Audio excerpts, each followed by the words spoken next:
Only that you're oh, sir! Oh, don't do it, sir. Why would I say I would turn you up under the teacher's desk? Don't do it. That's what she doing.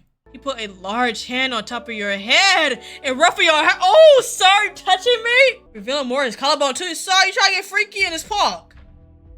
I don't care. Whoa! Oh, he is thirsty, y'all. He wants this chocolate, period. That boy is mine, so back the f up. There he is! Whoa! By setting yourself on his lap. You have all this on your lap. Let me sit this ass on you. Literally. Whenever he gazes up at you, you swear his eyes just have lit. Oh, hi! Dreamy gaze. Don't do that. I get shy. No, please. Please. God, this can't be happening. Hey, my name is KuroHP. Welcome to The Kid at the Back. Look, I know I'm late, but I'm here, and that's all that matters. Look, first of all, he can get it, the other kid can get it, and the other dude can get it. Loki, the dude in the blue hair. Anyway, we're finna go into this. We're going to do this. We're gonna do it, and we will be screaming, crying, singing, fangirling, and acting up. I am not quiet. I am loud. Let's go.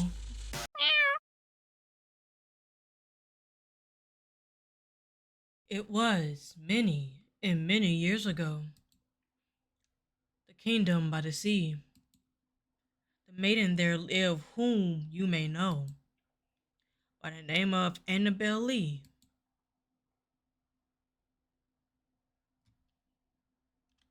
Day 1.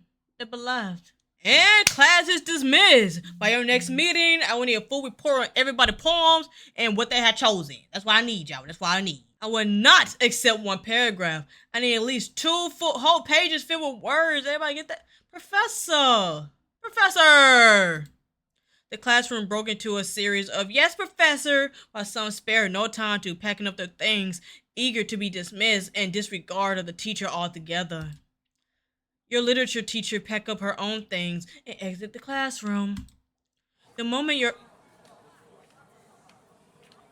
classroom broke into small groups as each student gathered up and meet with their own fucking groups and whatever. Some engaged in conversations while some spared no time in exiting the classroom. A yawn escaped your lips.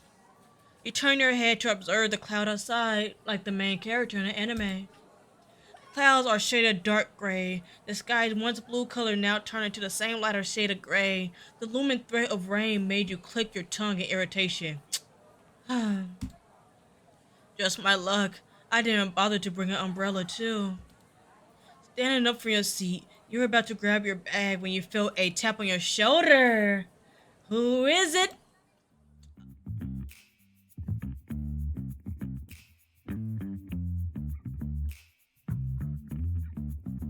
How you doing? Okay. The music is getting her already. If it's just a white button up and clearly looks too small to fit to her. Yeah, cause ma'am, one wrong move, your titty's gonna be hanging out. She's hot. You hear her whisper something under her breath before eventually composing herself and turning her focus solely on you for now. Hey, you're going to lunch with us, right? I mean, you should. I don't usually see you in the cafeteria often, so you must not be eating properly. I can't keep up with classes looking like that.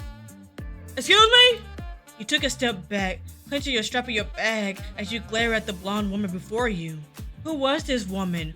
Who does she think she is? She thinks she's that bitch, and I respect that. I respect the confidence. Judging from the woman's expression, she finally come to realize the words that came out of her mouth. Brittany? A familiar voice interrupted the two of you. You turned your head to where the voice was, and there stood none other than your old friend.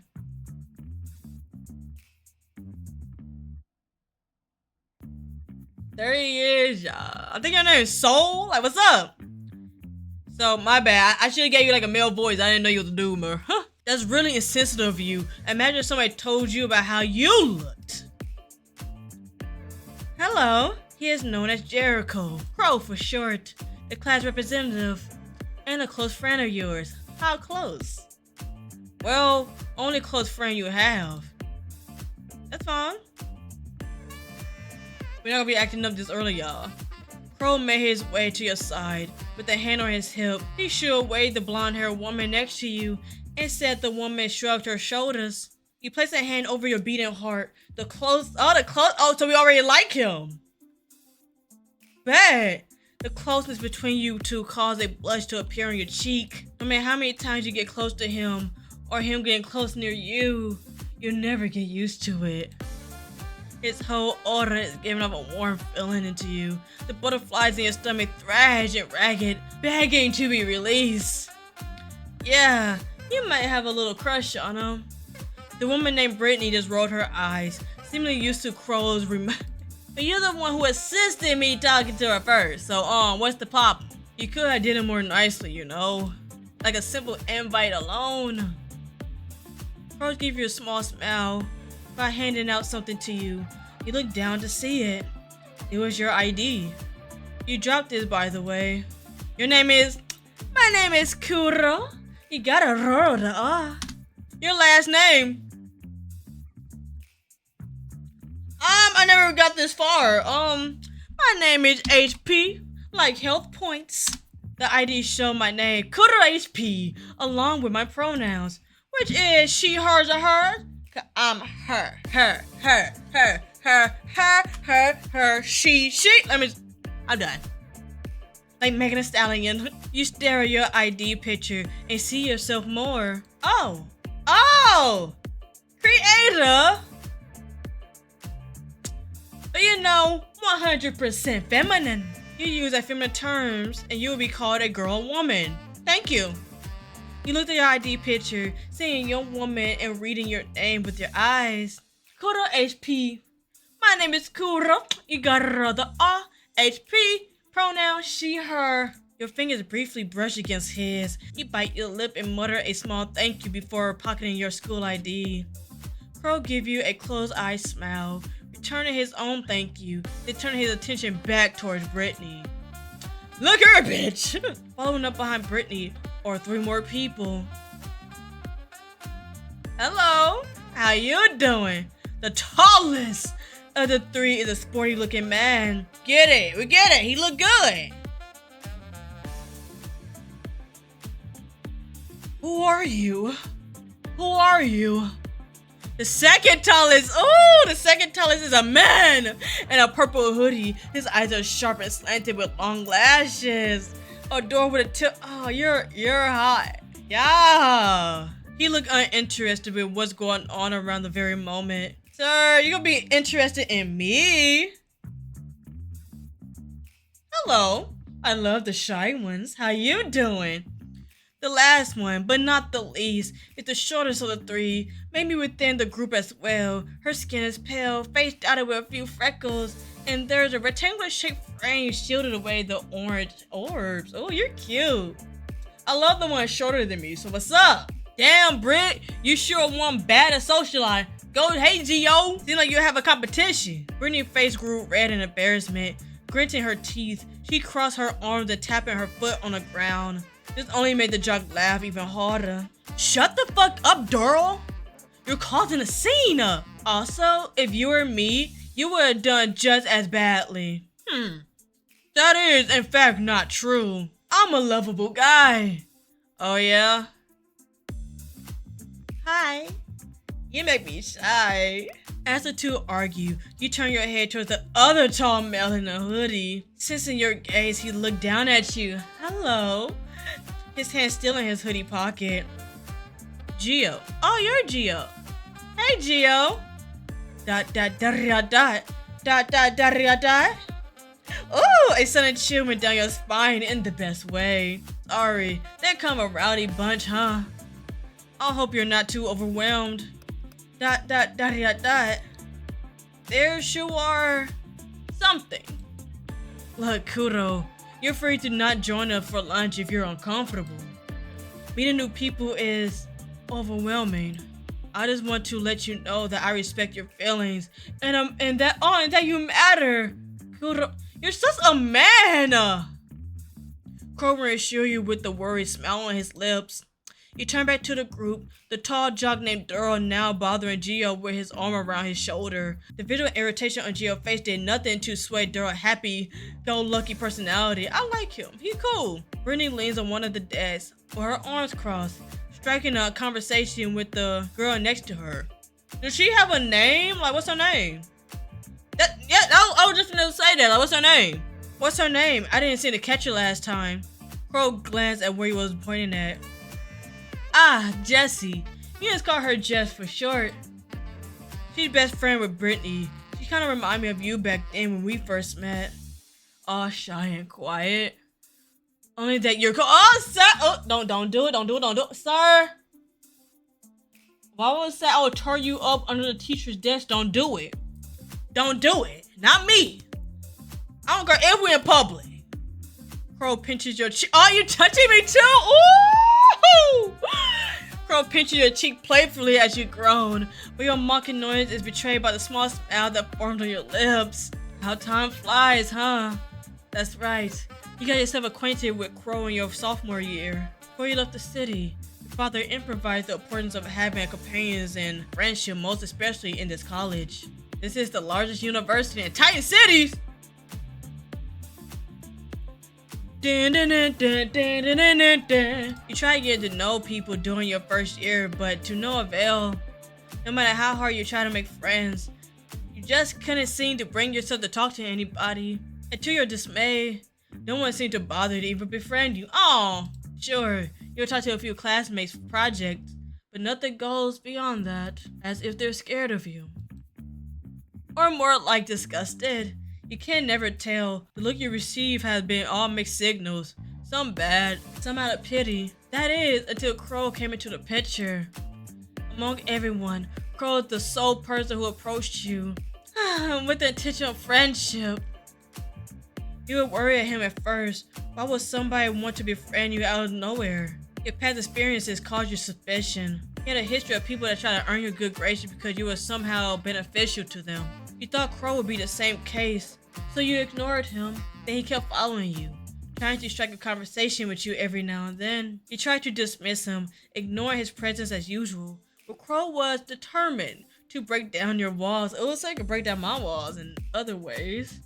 And he kept insisting and tagging along until it annoyed you once. Just once. That is until it happened on the last day of your first semester in your sophomore year. You fell victim to one of those school's biggest hidden flaws. The Crow wasn't there to stop them. You could have not begun to imagine what had happened to you. Aw, what, why I get beat up or something? Thank goodness you're unharmed. You're concerned about me. What about you? You're the one who hurt. Thinking back, you thought he was crazy and stupid, taking blow after blow until they got bored and left the both of you. Well, that's the whole point, right? As long as you're not hurt, it's nothing. You're crazy, you know that. And he just laughed it off, wincing due to the bruises on his face. Dot. I never got your name, crazy person. It's Jericho. Ah, but just call me Crow. Nice to meet you, Crow. I'm Kuro. You gotta roll the ah. Brought to the clinic that day and became inseparable ever since. Crow promised to never get in fights again and continued to keep his word on it. You really own it to him. You look back up at Crow. He tilts his head. Something on your mind, Kuro? Nothing, just happy you're my friend. Ah. I'm gonna tear you up later. Trust. He looked at you with raised eyebrows, probably surprised about how random your thoughts seem. He didn't say anything as he let your words sink in. And his usual gentle smile appear on his face. Crow inches closer towards you, indicating that he feels the same way. Brittany must have taken notice of the amount of time wasted in talking and arguing that she turned to you one last time. We talk a little bit too much. We end up not getting any seats if we keep this up. So, are you coming with us or not? Caught up in your little daydream about the past, Brittany finally spoke up, catching your attention. You look back at Crow, recalling his words. Don't force yourself to join if you're still uncomfortable. Then you decided to... You know what? Why not? Let's go with it. I'm gonna go for Crow. Brittany hummed the sound of content before turning her heels and headed toward the classroom exit. Her 3 other friends following behind her. Crow looked back at you at the door, waiting for you. Catching up, you raise your head to meet his absorbed orbs once more. Your heartbeat quickens within your ribcage in response. My bad, damn, I'm coming! Can I not look at this beautiful man? Can I not do that? You two stop googling at each other and come on! My bad. Brittany's exclamation made the both of you jump. You immediately look down, using your hair as a certain to hide your reddening face. Crow just rubbed the back of his neck. You two eventually follow behind Brittany and the rest of the group towards the cafeteria. The cafeteria is loud and crowded. Tables are filled with students, while the rest are lined up by the counter grabbing their lunches. A groan escaped Brittany's lip as she looked around for any sign of a table you all can share. What a fucking great time to not bring a lunch, huh? Next time I'm prepping my lunch the night before. I wonder why it's so crowded today. New lunch menu, perhaps? It seemed like it. We'll be left with nothing else. We keep standing around here and loitering. Oh, hey Gio, Daryl. Oh yes, what is it, your royal majesty? Daryl cool in a teasing tone. Brittany rolled her eyes at his silly gesture. Can you two look for a spot while the rest of us lined up? Save us time. It'll save us time that way. Yeah, sure, Britt. Let's go, Gio. Wrapping her arm around Gio's shoulder while ignoring his obvious irritation from said male, two walked away and hoped looking for a unoccupied table. Brittany then turns to you. Alright, Kuro. I'm not sure you had packed anything like those two did, but you want to line up with us or go help them find a table? Make your choice. You decide that you... I'm finna go get my food! Oh, I'm finna go get my food! Alright, bye. Alright then. Daryl, Gio, go find us some seats while we line up. Daryl waved Brittany away rather than I got it before turning around with Gio. The jock arm wrapped around his grummy friend's shoulders, dismissing the visible annoyance in Gio's face. Come on, Jess, let's get in line. Yes, of course. You may go first, Britt. With haste, Jess trailed behind Brittany. Hey, baby. Let's get in a line as well before more people start piling up. We don't want to end up with the bad stuff, don't we, Kuro? You can say that again. You shudder at the thought, remembering the leftover from the school cafeteria. Yuck! With a nod, you and Crow made it a line with the rest of the students' body. While you lined up, Crow turned his attention back towards you. Hey, baby. I'm so glad you came with us, Kuro. I know it may seem selfish of me to drag you along, but you're our new friend now. That's fine. I hope you don't mind. Say nothing, I guess? You said nothing, but you bit your lower lip. Your silence caused Nero to frown his eyebrow, but he doesn't utter a single word. Was that bad? Once everyone got their food, Brittany turned her heels and walked towards where Daryl and Gio were seated. Move your ass, Daryl. I'm sitting here.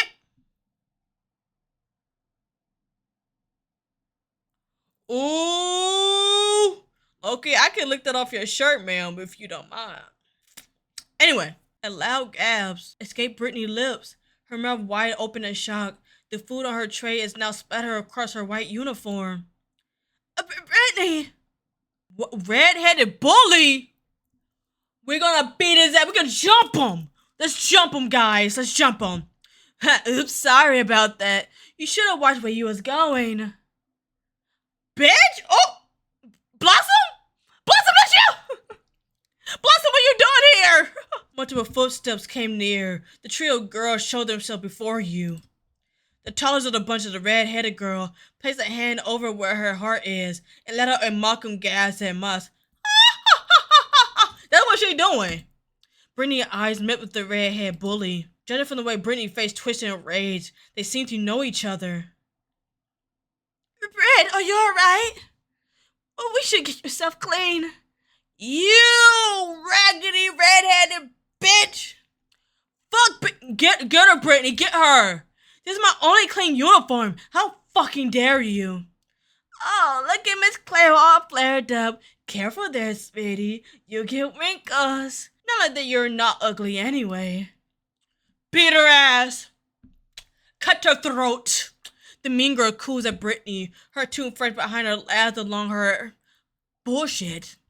You got a bad feeling about this. The tired captain breaking out a few murmurs of whispers. Their attention now fixated on a group of girls. Some stopped eating while some took out their phones, ready to film whatever about to happen next. Oh! Crow, baby, if you get hurt, I'm cutting everybody in this hole. I don't care. I'm cutting everybody. Crow tried to come between them to stop the fight, but he wasn't fast enough. Spat! Whoa! Next thing we knew, another loud gasp was heard. Get her ass! Get her, Brittany! A wide smile is on Brittany's face.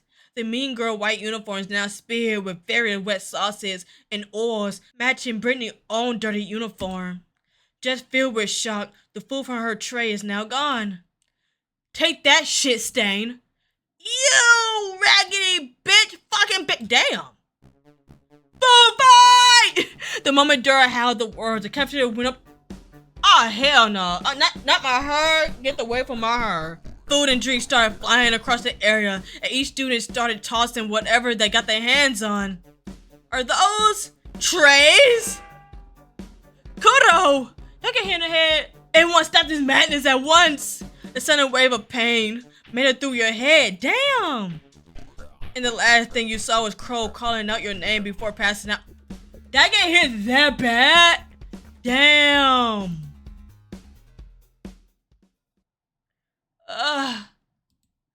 Where am I? Oh, you're awake. Thank goodness. Damn, I got knocked the fuck out! You got knocked the fuck out, man! That's what happened. Crow. You tried to sit up, but all of a sudden, shout pain went through your head, stopping you. But Crow stopped you by holding your wrist. I thought it said waist at first. Ooh. Careful now. The nerve already bent your head. Don't push yourself. Crow gently pushed you back down in the medical bed.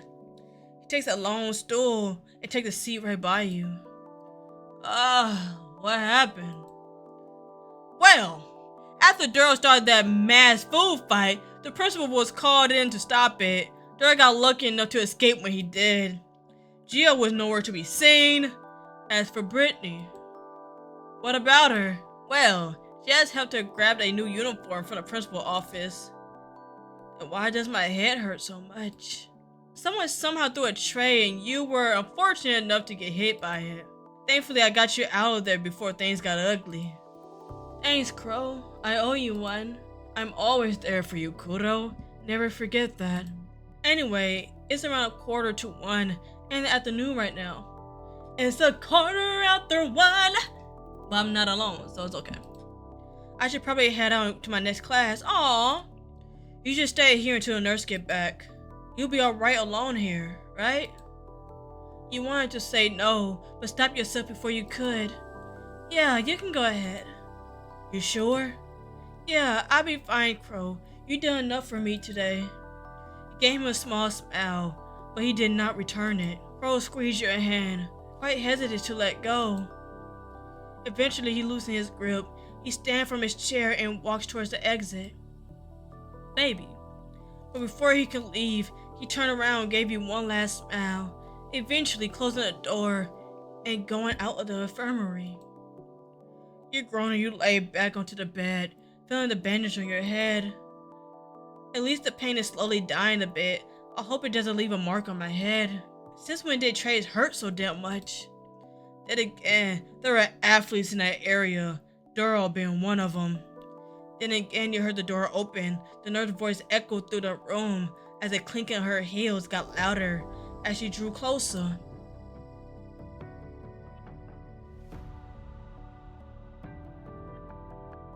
Hello, my name is Kuro. You got rather The school nurse entered and following her was a tall student dressed in black. You know, black is my color. He seemed to be holding on to his left hand, and and you see red streaks of blood overflowing. That looks bad. He sure had it worse than me. I wonder what happened. You should be thankful that you didn't cut a vein. How were they able to get past with that pocket knife in the first place? Nurse sighed. It seemed like she getting her hands full with another student. The latter, however, didn't say anything as he let out a small hiss as the nurse dabbed some disinfectant on his wound. You sat up slowly, careful not to hit your head on anything else before stealing a glance at the student and the nurse. Your eyes met the reddish orange ones. Your heart races as you feel your heartbeat quickens. What an unusual color. They remind me of a setting sun. The nurse finished up wrapping around his wound, the blotch of red slowly seeping out of a stain of the once white bandage. However, his gaze is fixed on you. The nurse followed his line of sight and take notice of your concussion. Ah, you're finally awake, Miss HP. She approached you with a bottle of painkillers and she walked towards you. How you feeling, dear? Does your head still hurt? It's slowly going away, thank you. She hands you the pills and you take them down your throat. You're free to stay here a while longer, Miss HP. But you need to return to your class as soon as you're feeling better. You gave the nurse a nod. She, in return, hummed approval before going back to the taller male in black. As for you, Mr. Brogmaster, if ever your bandage get dirty throughout the day, don't hesitate to come back here. I reply it with a new role. Taller male hummed. He turned on his heel and made his way towards the exit door before pausing. I return to my class now. Thanks for patching me up, nurse. The tall student gave you one last look with his fiery red eyes before making his exit with a click of the door. The nurse let out a sigh, rubbing her temples, feeling that headache surfacing. I swear that child come here every other day. Him? Oh, you're not classmates with Mr. Bagrimism? Odd. I thought he might know you from the way he was looking at you. Oh no, I haven't seen him around. More like you never bothered to look around you since nobody bothered to look at you either. Well, either way, don't get too much trouble like him, aight? That raises a question in your head. Just how bad was the other guy's injury that he come to the nurse every other day? I can't explain why she been sighing so hard ever since she brought that tall male into her office. With the injury as bad as the nearest stab wound in the palm, you can only take a wild guess. Barely make it to your next class, you slide the classroom door open, earning a few lifts from students inside the classroom. You exhale a breath you didn't realize you were holding when you realized that your teacher was still absent. Fixing your composure, you scan the room. You make your way to your seat. Once settled down, you groan, placing your elbow on a desk and resting your chin on top of your hand, waiting patiently as your professor arrives. Though you couldn't help but noticing a feeling of someone staring at you. You shook it off, thinking that it must have been a lack of sleep. You look out of the window. Or maybe it's the cold weather. Hearing the classroom door open, your art professor makes his way inside, his large round belly standing out. He greets the class before starting his lecture. It's a good day today, y'all. It's a good day. Remember, this is all part of your paper, and not to mention, make a name for yourself, of course. Ho, ho, ho, ho. Or like taking credit of a student work and using the advantage of your shitty school, but whatever. You scoff at that thought. I hope you all got partners already by this time. For this term, I'll be taxing you. I hate group projects. I'll be taxing you all to create 3 words based on a spit a theme. This is where you want to throw your desk out the window and jump out the fucking window. I think I'm ready to jump out a window. How can you forget? You weren't present during your previous meeting. You absolutely knew no one was specific in class. Why were you taking art again? Alright, your father was an artist as he was a farmer. It was all for him, and maybe you can make a name for yourself with your work. If you ever in life as a gardener would have turned out that way as you should. All a part of plan B. And if that fails, I got plan C and D, aka become a well-known YouTuber that play games that have hot anime guys and scream, cry, sing, and throw up, and fangirl. That's my plan. I have yet to make up the rest. Alright, guess I die. You shake your silly thoughts. The problem is now at hand. You do not have a partner to work with. Now I want all you to go to your chosen partner for this project so I can start explaining your task. Eventually you was forced out of your seat since your seatmate partner will be accompanied for the class. You curse at yourself. You can only hope you're not the only student who didn't get their own partner for this class. But upon looking around, it seemed like everyone is calm and collected. Were you the only one panicking here? Unlike the rest of the class scurrying around to meet their partners, you were the only fool who was standing still. No, on the only one standing, because the corner of the classroom there was a single student not bothering to stand up from their seat. Their seatmate had left to pair up with someone else. It's that guy from the clinic. I never knew he was the same class as me. Is he not going to bother with his partner? Unless... Hey there! He looked up from his desk and looked at your approaching form before you're eventually standing next to him. It's you. Seem like you're a bit lost here. Do you have a partner? ... No. ... Well, it's just your luck then, me either. So, do you want to be partners? Sure, why not? He took the vacant seat right beside him. His book now tucked away, and on his desk is a pen. Hey, I never get to know your name. It's not quite important. Well, I should at least know your name, instead of calling you the sexy green one in black. You know, out of respect. He raised an eyebrow at your silly nickname you gave him, before slightly shaking his head. Sylvian? Like Sylvian? My bad, y'all. Yo, Pokemon! That's my last one. Sylvian. But just call me Sol. Sol means sun or brightness, right? Sol nodded, rubbing the back of his head. You can say that. My mother gave me that name. It's a lovely name. ... Thanks. Well, I'm Kuro. You got the HP. Nice to finally know your name, Sol. Well, I'm acting like this. Hi. Sol nods with a smile, forming on his lips, and returning to his attention back to the professor. 3 artworks to showcase. Note it has to be some form of expressionation, whatever the fuck. Meaning what? What? You turned to Sol as he took out his own charcoal pencil and his sketch pad for class. You got any plans for our first display, Sol? Expressionism is about conveying one's feelings, right? The E is for now is a portrait. Let's use your face for an example. My face? He let out a low chuckle. Ooh! There. You're making a cute expression. Oh, so don't do it! Cause I seem to fall so fucking fast. You're like, hey, you're cute, I'm in love. Type shit, you know what I mean? There, you're making a cute expression right now. That could be considered a expressionism. Huh? Oh, but I have a bandage on my face. Wouldn't that hinder the process? Recall the events that happened back in the cafeteria. I can simply ignore it. Or make something better out of it. Trust the process. He seemed he already had an idea what to do. And judging by that half-filled sketchbook of his, he's quite familiar with the concept of arts. Me, however, I'm pretty good at it. You know, I know how to make watercolors and stuff, like blend in the color. I know how I do it. Oh, then surprise me.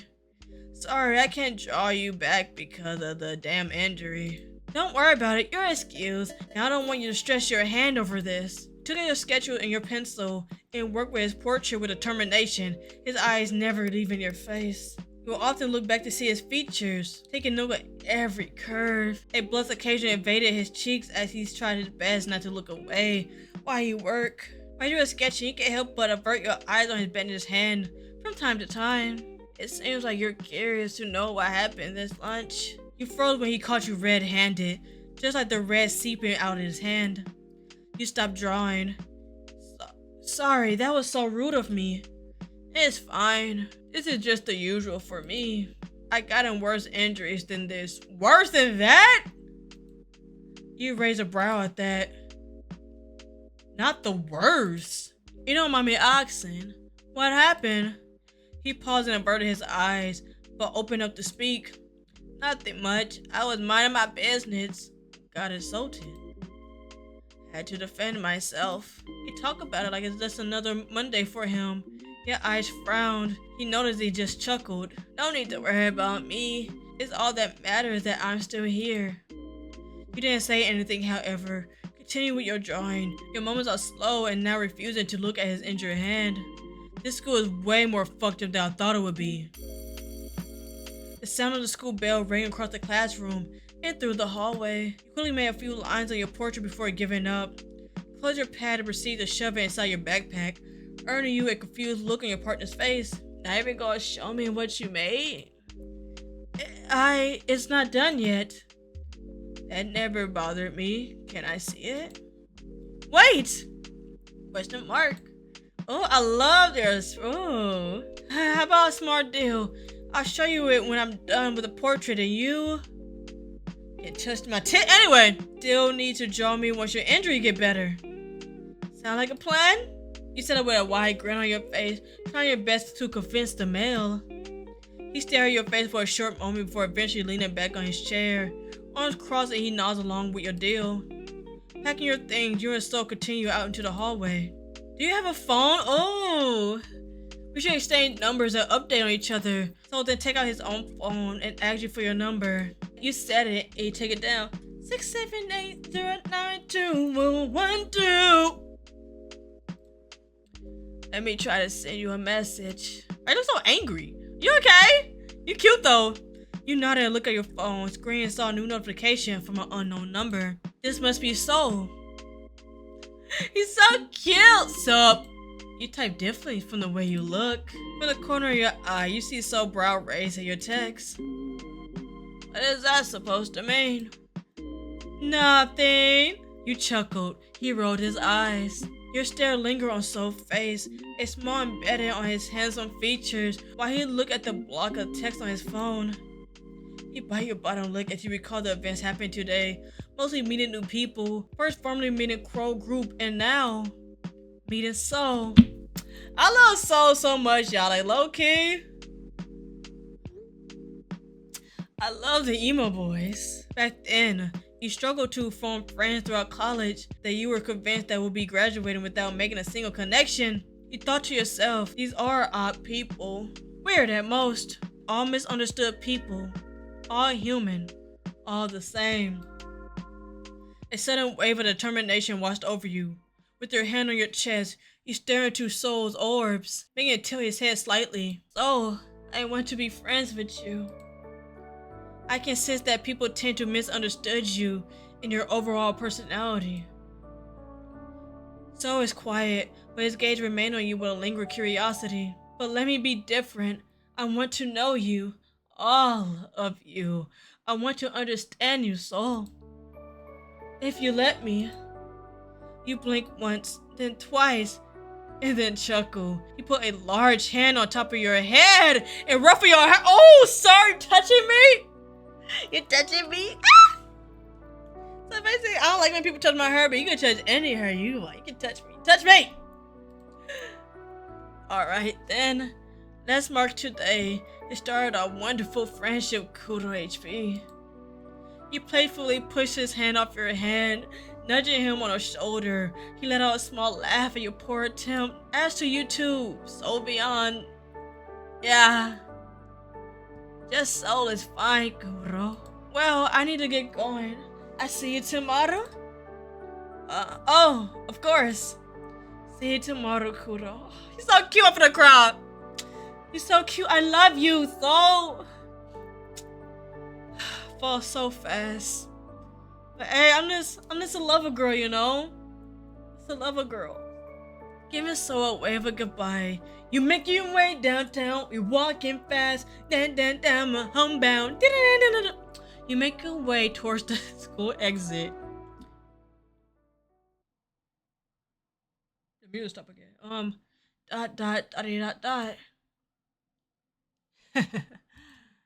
My darling. My sweet darling Kuro. See you later, pumpkin! Ah! Pumpkin! You call me pumpkin and darling?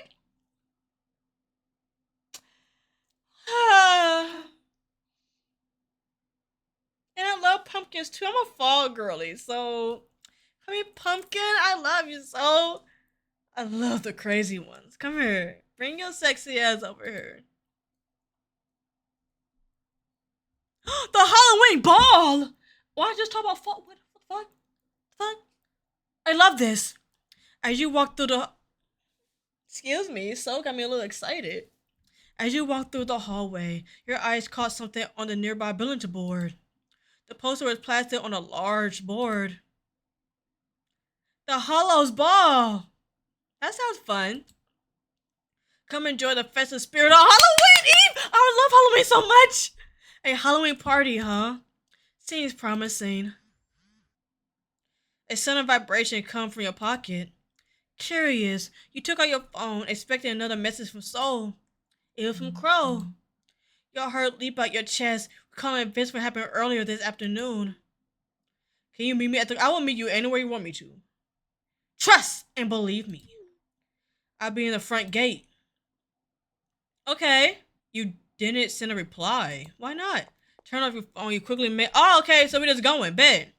You approach the school gates, keeping an eye out for your friend. Hey, baby. Sure enough, stood there was Crow in all his glory, postured straight with his arm held behind his back. His bag neatly placed on the floor, and his foot tapping on the... Are you okay? You good, baby? You want to talk? You yourself were growing nervous with each step you took as you drew closer and closer to him. When you reached his side and made your presence known with a small greeting, you noticed that Crow eyebrow raised in mild surprise, as if not expecting you to actually show up before him. He cleared his throat before composing himself properly, his body now facing in your direction. You wanted to see me? Yes, Lifting his bag on the floor, he slung a slap over his shoulder and offered his hand for you to take. I'd like to take you somewhere. It's a bit near the park. I'll lead if you let me. Sir, you can lead. I love a man that leads. You're gonna talk me through it too. Anyway, take his hand, take his arm, take his... Take his hand. But I love his arm. There's a different... I mean, I like to hold hands, but I like to, like, hold your arm. I don't know. Can I have your arm? You didn't take his outreached hand, but rather boldly wrapped your arm around his, earning a look of surprise. Oh! Hee. He didn't question you on the matter, but a wide smile made it to his features, while sliding blood dusted his cheek. He held on to your arm tight and led you, I love a man at least, and lead the both of you away from the school grounds. By the time you and Crow made it to the park, it was already sundown, and the stars slowly started painting the sky. Is this the place you were trying to lead me to, Crow? Not quite. Come here. Okay. Hello. Following through the thickest and thick bushes, surprised to see stony stairs. Though a bit of run down, it still seems sturdy to step on. Looking up, you see a ledge somewhere above. You and Crow make your way to the stony stairs, some red and orange leaves coloring the steps as you and him avoid a few puddles from the rain this morning. We're here. Come sit. It's a sight to behold. Wow. I don't know if y'all know this, but I love space. I love stars so fucking much. Oh, that's so cool. So cool. My computer can handle the rendering. Oh, that's so cool. So cool. It's so pretty. There are billions and billions of stars. Nothing I like more than space. So let's just blow it up here. Huh? Taking one last step, you and Crow admire whatever was beyond him. His smile bright and his eyes twinkle like the stars above. Your eyes went wide and on seeing the scenery before you, replicating the one Crow has on his face. Not once did you take a consideration of the idea of sightseeing with the city. Something felt unfamiliar, intimidating even. You couldn't blame yourself for feeling so distressed about the idea of traveling, especially since you had no one else within the city to guide you. But gazing at the sea of light that stretched out before you made you realize you have been missing out so much the city has to offer. Your moments of silence with admiring the city was interrupted by the sound of ruffling grass. You turn around, finding the source of the sound. Crow may hear some comfortable laying on the ground near the old tree. You see his backpack leaning on the trunk.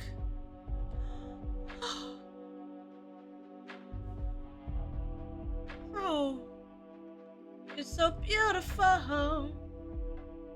You're so beautiful. You turn your back away from the city and walk to where crows lay, deciding to keep him company. His gaze on the star sky shifts as you sit down beside him, and a hopeful smile grows on his face. Judging from your face all lighting up, you like this place, huh? Care to join me? Accepting his invitation, you give Crow a slight nod that brought joy to his eyes. You stretch a bit and lay on your back right next to him, your fingers barely touching. You and Crow look up at the sky. You observe how the stars twinkle, as if rain this morning had never happened. How do you manage to find this place? I love you too. I love you. You tilt your head and look at him as he gives you a closed-eyed chuckle, before his twinkling eyes gaze meet yours. Oh, you looking at me? Hi. I take it that you never heard of Lily Myths, have you, Kuro? Lily's Myth? Crow points up at the old tree that stood above you.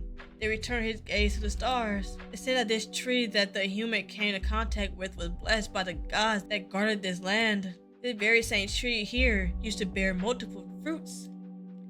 Say that they never rot a fruit for anyone to take, or that's what the popular interpretation had to say anyway. There are other versions of this myth. Crow shrugs his shoulders. Moving his gaze to the sky, to the tree, he stares at it a bit, as if trying to think about something that made her look at it. There are other versions, yes. Some say this fruit was actually poisonous. Others say it only meant for the gods and no human must take it. That sounds quite gruesome. No wonder they would rather use the lighter version of the myth. Crow let out a low chuckle at your statement, nodding a bit, as if agreeing with you. I guess that must be one of the reasons. ... Hey, Kuro? He pauses before speaking again. You perk your eyebrows at him. Yeah? ... This seemed like a really silly question. No. Lay it on me. You can. Oh, please lay it on me. Please lay it on me. Like, what are you trying to do? Do you believe in gods? That's a very interesting question. The question caught you by surprise. You never thought about Crow as a religious type, or so be interested in gods, or maybe just curious about the idea of them. This may be the best moment to know for sure. It's like, me personally, I'm curious. I don't know. You don't? No. I don't believe. I believe in one's hard work. Does that count? Crow merely chuckled at your statement. With the hand rest on his chest, he shook his head slightly like he couldn't believe he just heard you say that. I don't mind people that do believe in them. I just don't like the way some of the worship in the ground for these so-called gods walk on. You scoff. I believe that everything is made possible through everyone's efforts. Crow turned, repeating the same question he asked you earlier.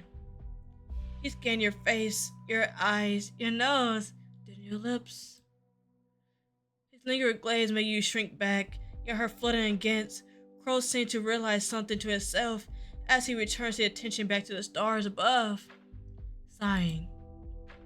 I don't. This surprised you and Crow laughed at your visible shock and confusion. What? You don't think I'd be a non-believer? If I had to be honest, no. Why so? You kinda dress like a priest. I mean, he dressed nice. Crow's eyes grew wide and broke into one of the loudest laughs you ever heard from him. He laughed so hard that he had to clench his stomach and wipe a tear from his eye. He was still chuckling when he unbuttoned. Whoa! And put in the first. Wait a second! Revealing more of his collarbone too. Sorry, you try to get freaky in his park. I don't care. You quickly avert your eyes, finding the tree leaves to be very interesting at this moment. You feel a familiar heartbeat rush to your fucking chest. My heartbeat is rushing to my ass right now. How's that? That's formal, sir. You don't know what you're doing to me. You don't know what you're doing to me. For fuck's sakes. I feel like I'm seeing a Victorian woman at ankles for the first time. Crow grinned at your reaction. It took the both of you more than a second going back and forth and teasing before you finally calmed down. The next few moments were spent with you pointing at the stars and Crow, teaching you about constellations with a gentle whisper, like a voice. You both fell silent, Basking in the peaceful night, as the sun passes, Crow fell into deep thought. About today, Kuro. About the guys. So we move to this conversation next, huh? I gotta be honest, Dora put me up to this little hangout when I was feeling down in the dumps. What you mean? I think I had to thank her for actually forcing me and actually gave me the courage to talk to you after class. Oh. He had a breath he didn't know he was holding, refusing to meet your eyes. I just don't know if I upsetted you by suddenly dragging you into this group. I probably should have told you about them a long time ago, huh? I'm sorry, Kuro. It's okay. You bit your lip. He suspected that you might have upset Crow by making him think that you didn't like his group presence at all, and that he's forcing you to bend to his will. I mean, I could bend to your will. You could bend me backwards, forward, you know, all that good stuff. One thing I know about Crow is that he's never the type to demand, to control, to be a king, to be a tyrant. Like Beyonce! I am such a tyrant, he loved the way I ride. At the night, oh, you feel so good. I am such a tyrant. And I'm sexy and I know it. Anyway, good job, Beyonce, good job. I don't know what you did, but thank you. Thank you, Beyonce, thank you. You didn't do anything wrong, Crow. In fact, I should be the one to apologize. You speak up without thinking. Crow turned his head towards you, his gaze swirling, confusing at your apology. I'm sorry for making you feel bad. I didn't mean to be upset. You swallowed a lump in your throat, trying your best to hold the tears that were threatening to spill.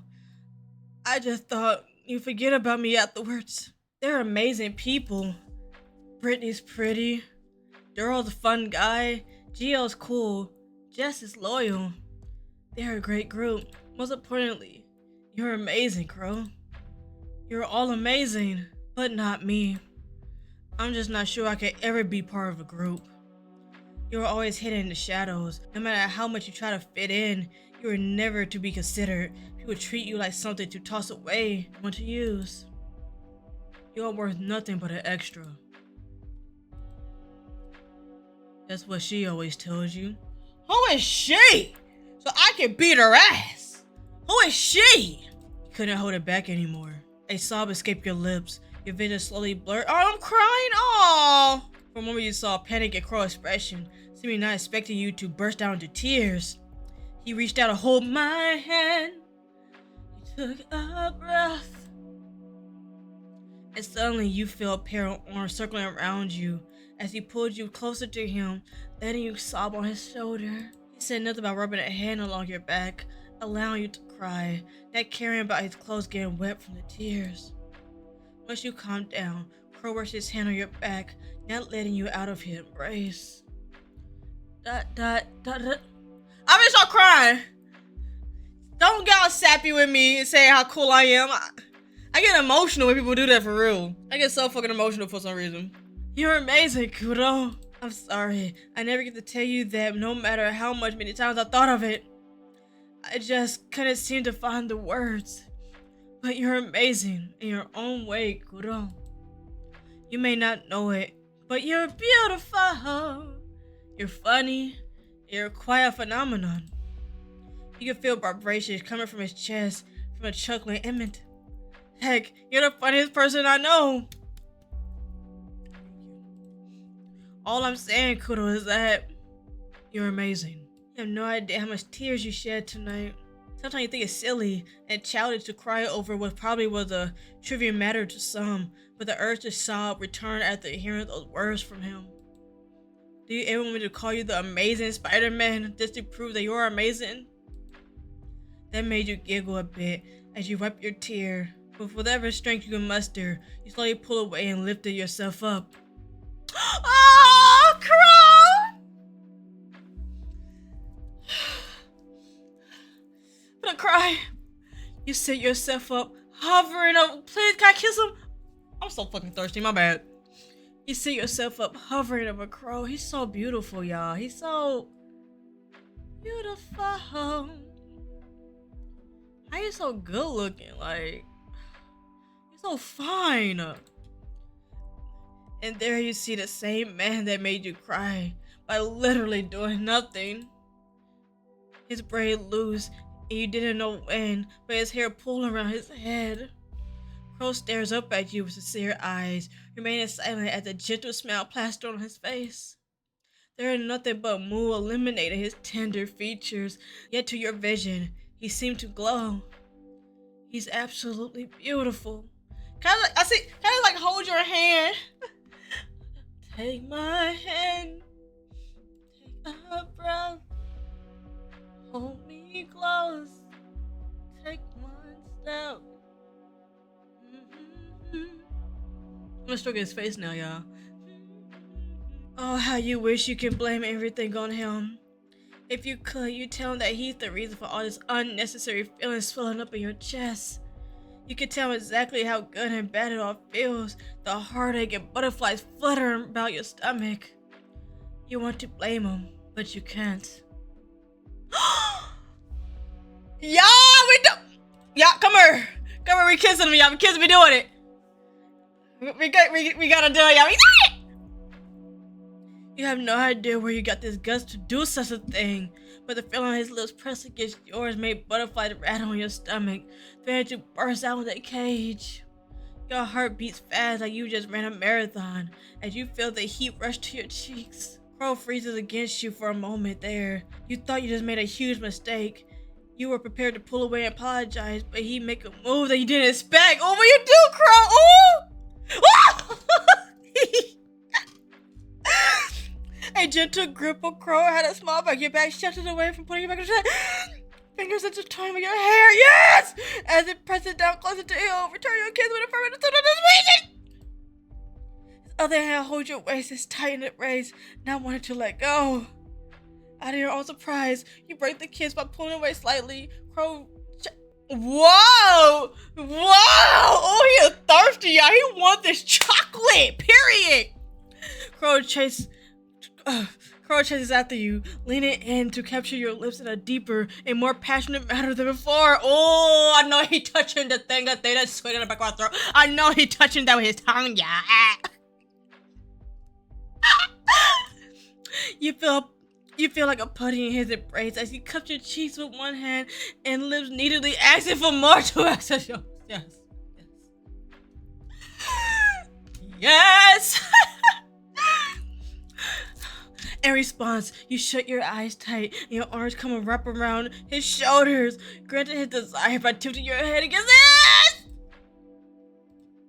You both were losing all sense of the world as you felt a deep sensation on your lips against each other.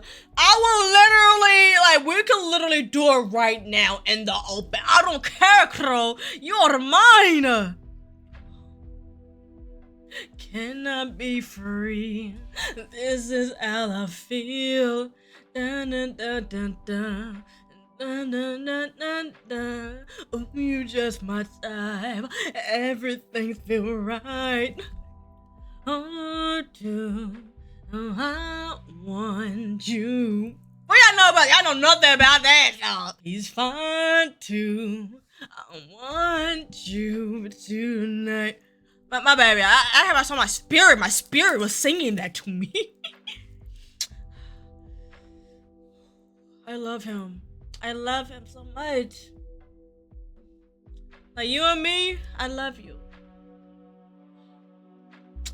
Hi, Crow. He eventually pulls away, a string of saliva, yes, connected to your lips to his own. His breath is heavy, matching yours, and you beheld his red face and hair messier than before.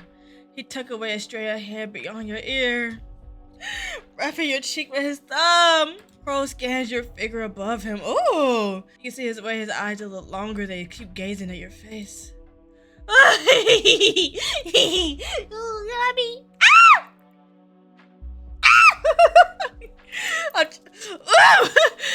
Ah! I knew we were going to stargaze tonight, but I didn't expect the brightest star to be right in front of me.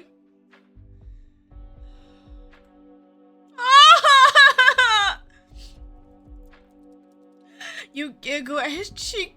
You giggle at his cheesy pickup line.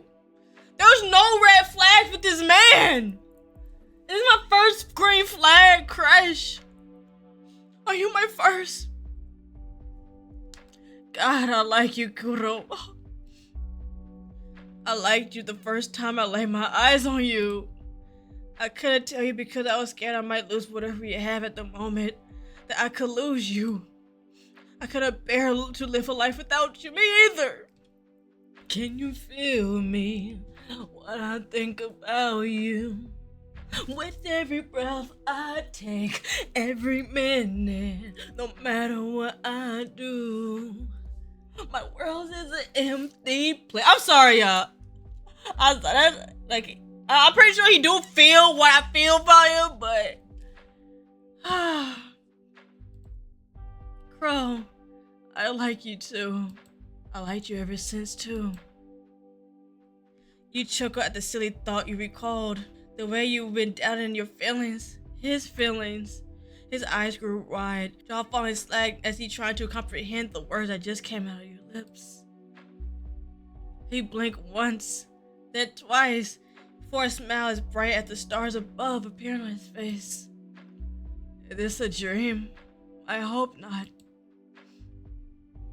This is not just a dream. I've been thinking about him, think about me, think about us, what we gonna be. Open my eyes, yeah, it's not just a dream. Please tell the sleeping me to never wake up. I want to live in this dream forever. Will this convince you it's not just a dream? You lean closer to his face and place a peck on his lips. It was a cheek! Was it a cheek? Hold on, wait, it was a cheek, y'all. I don't want to kiss us all fucking bad, it's not even fucking funny. Maybe. But I think this world definitely convinced me. He captured your lips sweetly, distracting you when you move and bury your face in the crook of your neck. Whoa! You are freaky! Whoa! I mean, trust me, I don't mind. Whoa! Sir! I'm gonna rock with you all night. Now people will know you're mine. What? Oh, you leaving a hickey on my neck? Looks. I mean, I think you gotta leave it like right here, cause I wear chokers and you would never see me without one.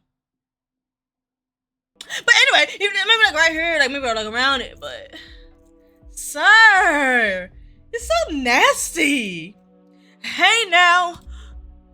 Oh, he nasty, y'all. He's a nasty man. He's nasty as fuck. Oh, I love this man so fucking much. Crow laughed out heartedly at your reaction. You simply roll your eyes. You couldn't stay mad at him. Dust off the grass and stick it to his shirt before giving you a once over and gently swatted away the leaves in your hair and clothes. You get up and Crow retrieved his bag, almost forgotten about the tree. He looked back at you and take your hand. Silently, it was time to go. It was time to leave this magical place. You look at the stars, at how brightly they stole. You gave this guy one last glance before turning away, hand clasped tightly around Crow's as you let him lead you home. I need to change. I mean, that's fine, I guess. Crow walked you to your apartment. Know that he kept you out late at night. You bid Crow goodbye after he safely sees you inside and give you a wave before turning on his heel and making his way down the stairs. You close your eyes to your apartment and lean on it. You recall the conversation you had with Crow while you walked with him on the street leading you home. I'm going to give this guy a chance. I think I judged him too quickly. So I want to do better. I want to get to know them better. If you trust them, then I trust them too. Her expression was surprised at your declaration as your determination face reflected in his orbs. Crow chuckled at your enthusiasm, giving you a friendly pat on the head. I'm glad you're giving them a chance, Kuro. I'm sure they will feel the same way.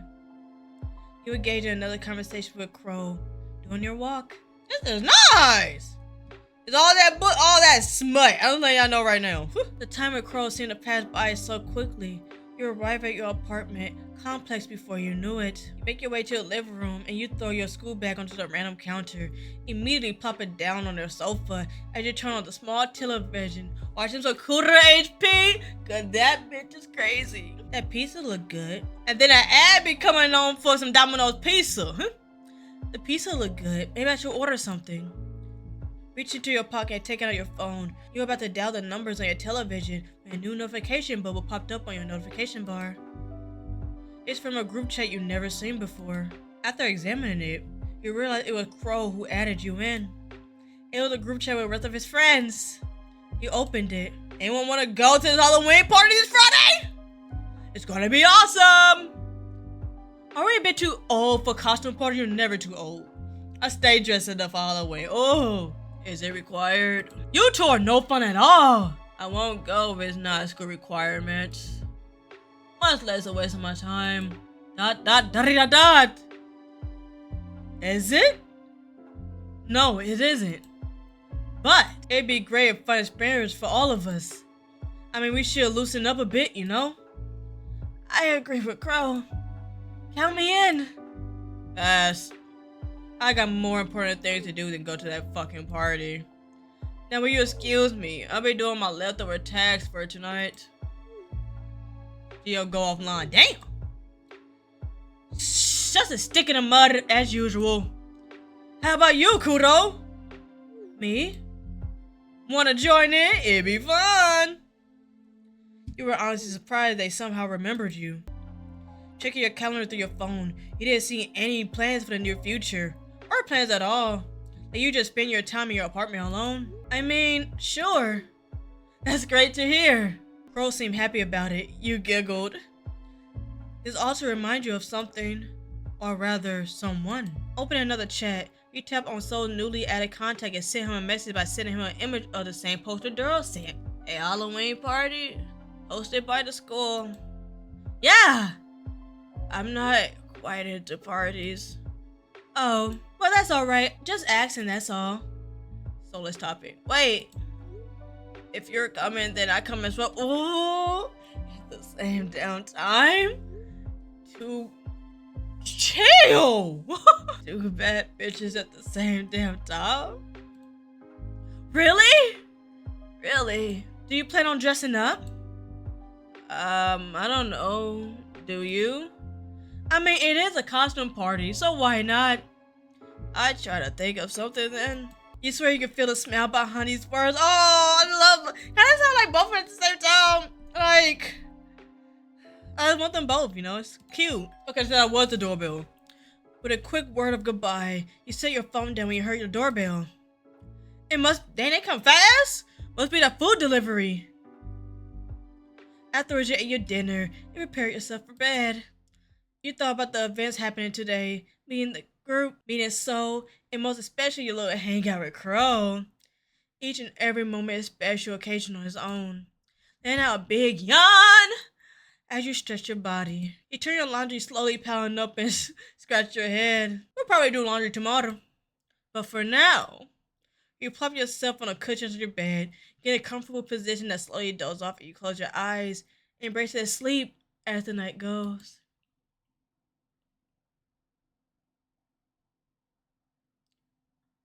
In this maiden she lived with no other thoughts than to love and be loved by me.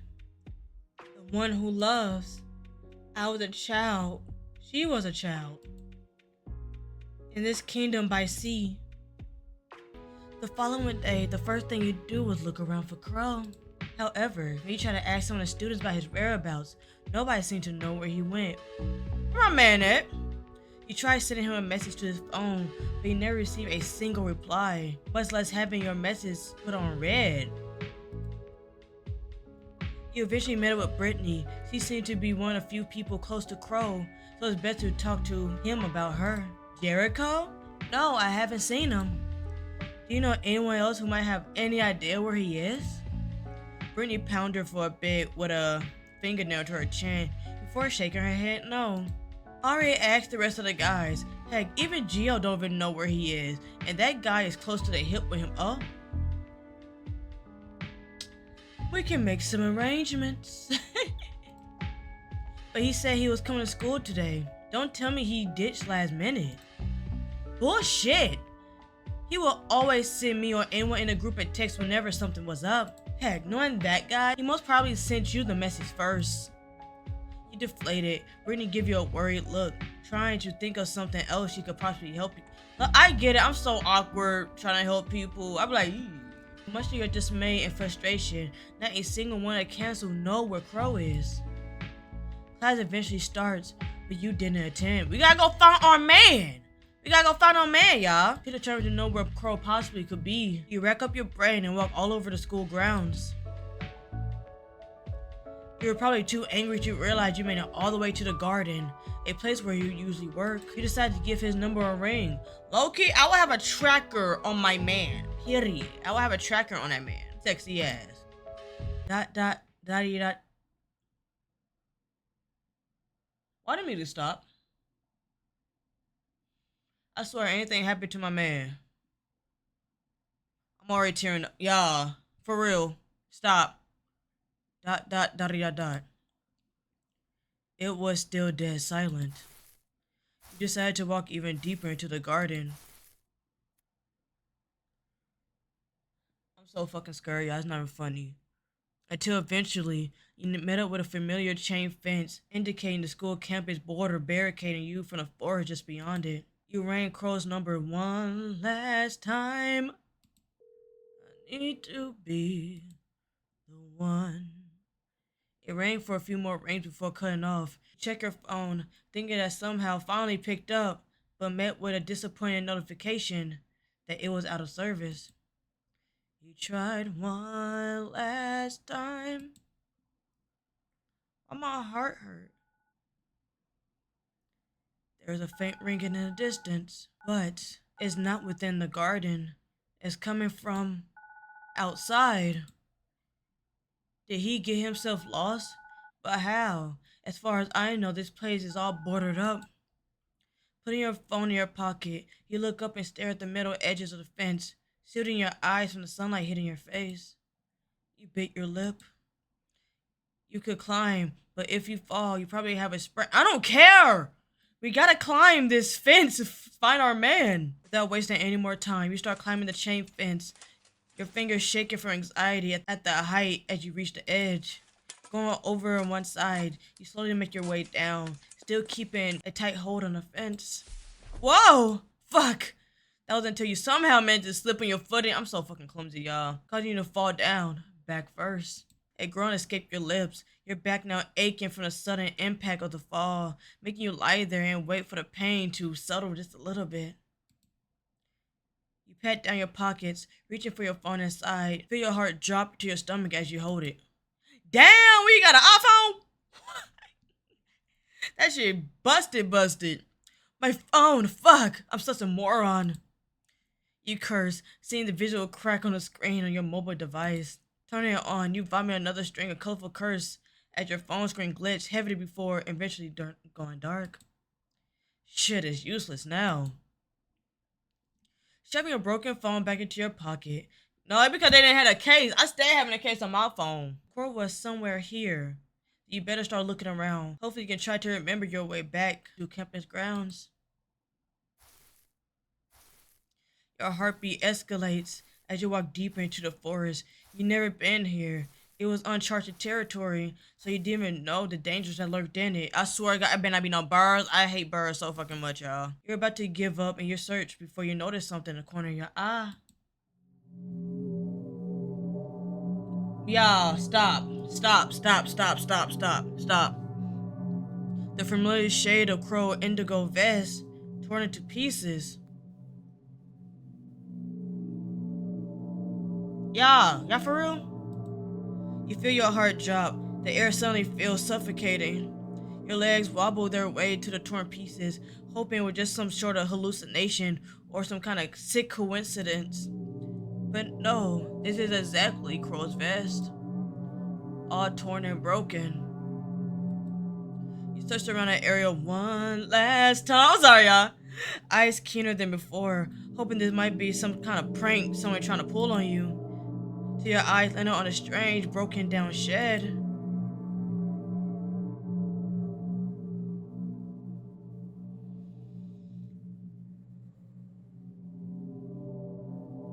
Come on, stars, come on! Cling to the torn fabric close to your chest. You hesitate and make your way to the shed. Thus a crow invades your mind as you ignore all the warning wavering in your face. The moment you came face to face to the shed, you know it's picked up something bad.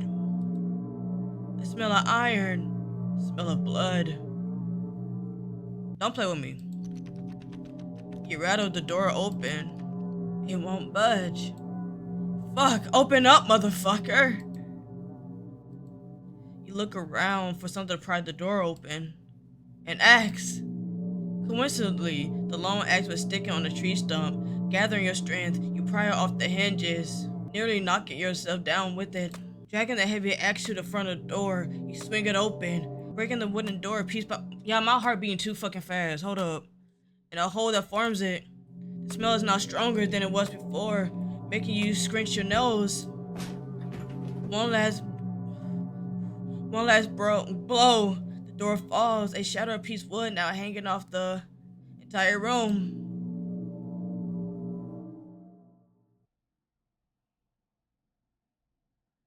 You feel your soul leave your body. The strength from your legs disappeared. You drop to your knees. A pool of blood staining your skin. The iron smelling liquid, thick texture made you feel pure disgust as a shiver run down your spine.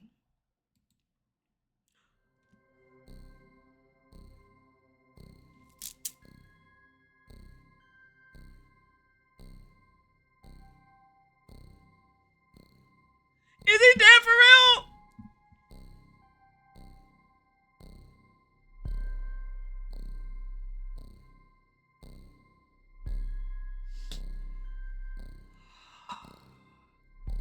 Fuck! I'm sorry. I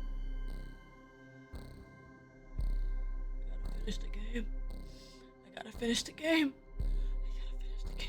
I gotta finish the game. Fuck. I gotta finish it.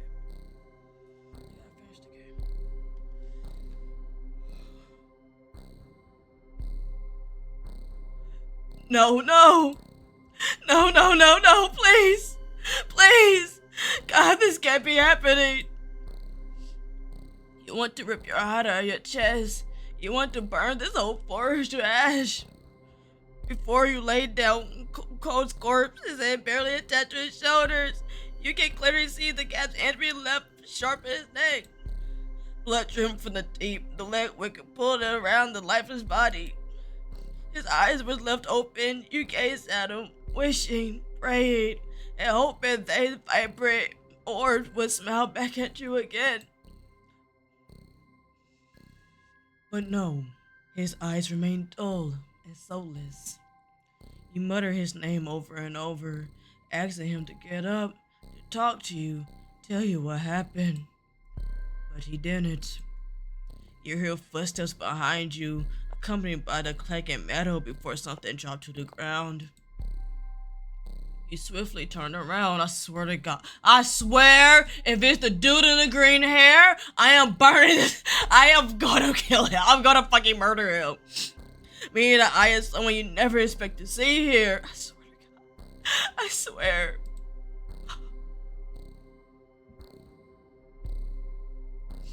You did this? Why you do that? Why you do that, so?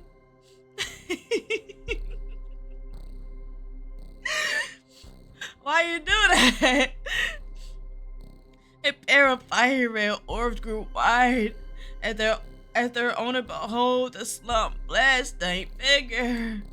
His gaze on River mixed with surprise, dread, and panic. Kudo. No, you shouldn't be here. You need to leave. His plea fell on deaf ears.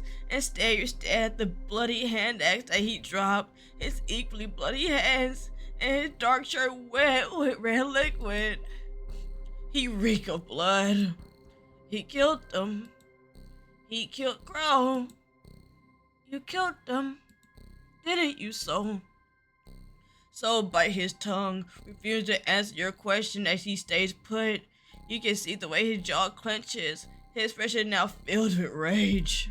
He was gonna take you away from me. I only done something I wish I should have done years ago. So you're not even going to deny it. I would never lie to you, Kuro. But why? Why do you do this? Because I love you, Kuro. And I'm not gonna let that bastard take you away from me. You're mine and mine alone. You was taken back by the declaration of love towards you. It left a disgust taste in your mouth. How dare he take the word love? How dare he throw it around like it's an object? You monster. What? I ain't gonna lie, this kind of sexy. Like, you see how his face position and shit, that low-key kind of hot. But anyway, I ain't gonna lie, I'm not gonna lie, this right here. But anyway, I don't know how to feel, y'all. Like, I'm mixed. I'm hurt. Shedding real ass tears. I'm hurt. I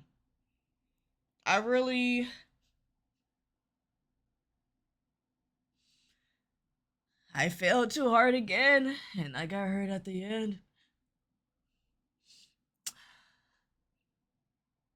Anyway, you lunged at him, aiming for his neck and pushed him down onto the dirt ground. He clawed at your head, not expecting a sudden strength as you unbuckle his collar, pulling the strap and using it to choke him. I'm not even turned on right now. I am very fucking angry right now. I'm so fucking mad right now. Anyway, you mean nothing to me. I don't even know you. You love me. I loved him. He was everything to me. He was my savior, my first love, my everything. What do you know about me? You must pay for what you done. So couldn't muster up a single word. You keep pulling the strap around his neck. Your vision filled with red as your desire to take revenge overwhelms you. The strength of his hand weakened as soul loses air.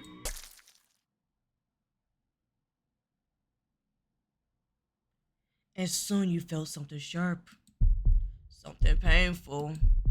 You looked down, expecting to see your successful revenge to your classmate Solar's face, but the light remained in his eyes. Instead, it was filled with horror. You cough, blood seeped through your lips.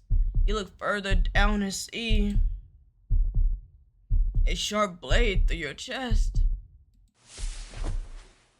The object surely disappeared after someone pulls it out of your body. Blood slowly gushed out of your wound, feeling someone push you down. Your hand moved your body. You couldn't care less as you stare at the dusty ceiling, worn out shed. Your vision slowly darkens. Get the fuck away from me, bro. Get the fuck away from me. I'm so angry right now. I don't know how to feel. Like, I love you, but I hate you at the same damn time. From the corner of your eye, you can make out a blurry figure of a man you couldn't befriend the day before. A few droplets of something wet splatter on your cheek. He's crying. Kuro, no, stay. Stay, no. No, please. Stay with me. Another figure enters your fading vision and so take notice of them. You recognize the blade and the gaps and they wipe the clink. You're a killer. So get into an argument with the guy. His muffled screams. You can barely hear the person respond as they calmly speak to soul. Keep your eyes open, it's getting tiring. Breathing is getting tiring. One last breath. You shutter your eyes closed. One last thing you hear are these exact words. No witnesses. Bad ending. No witness.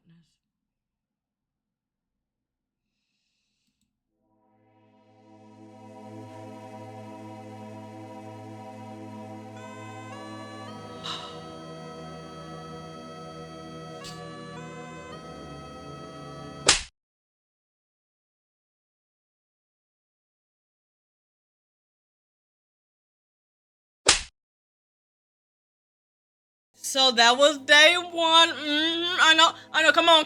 Bring it in. Yep. I know. That was day one.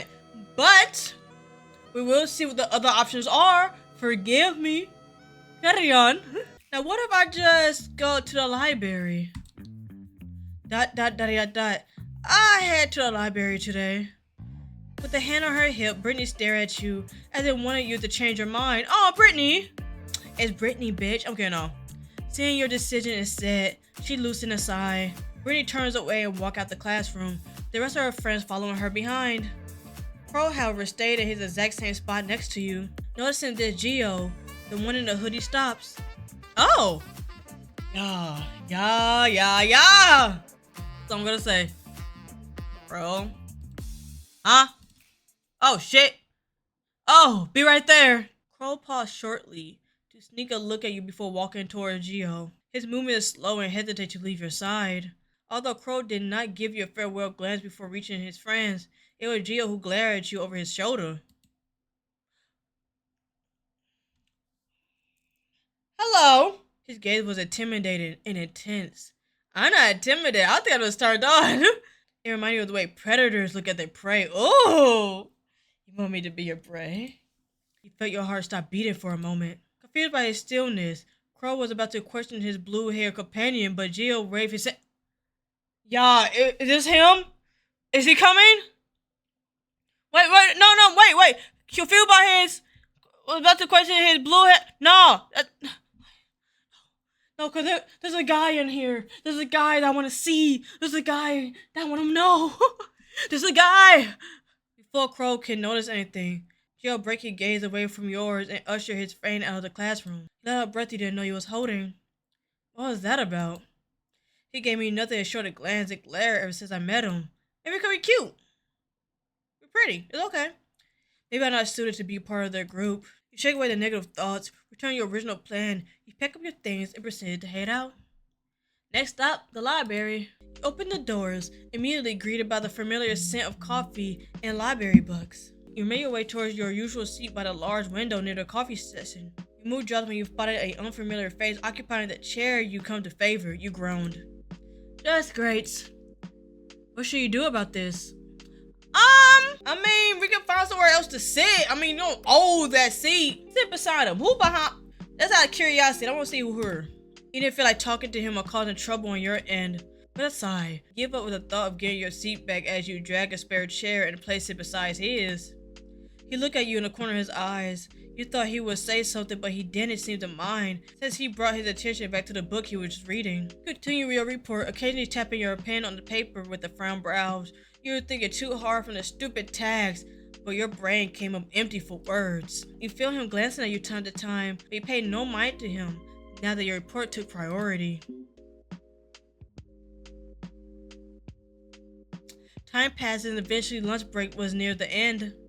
You groaned. Half your papers are still empty. You weren't able to get much done. All you did was probably go over the poem over and over again multiple times, hoping that suddenly something right would hit you. And sadly, it did not. You hear the guy beside you standing from his seat.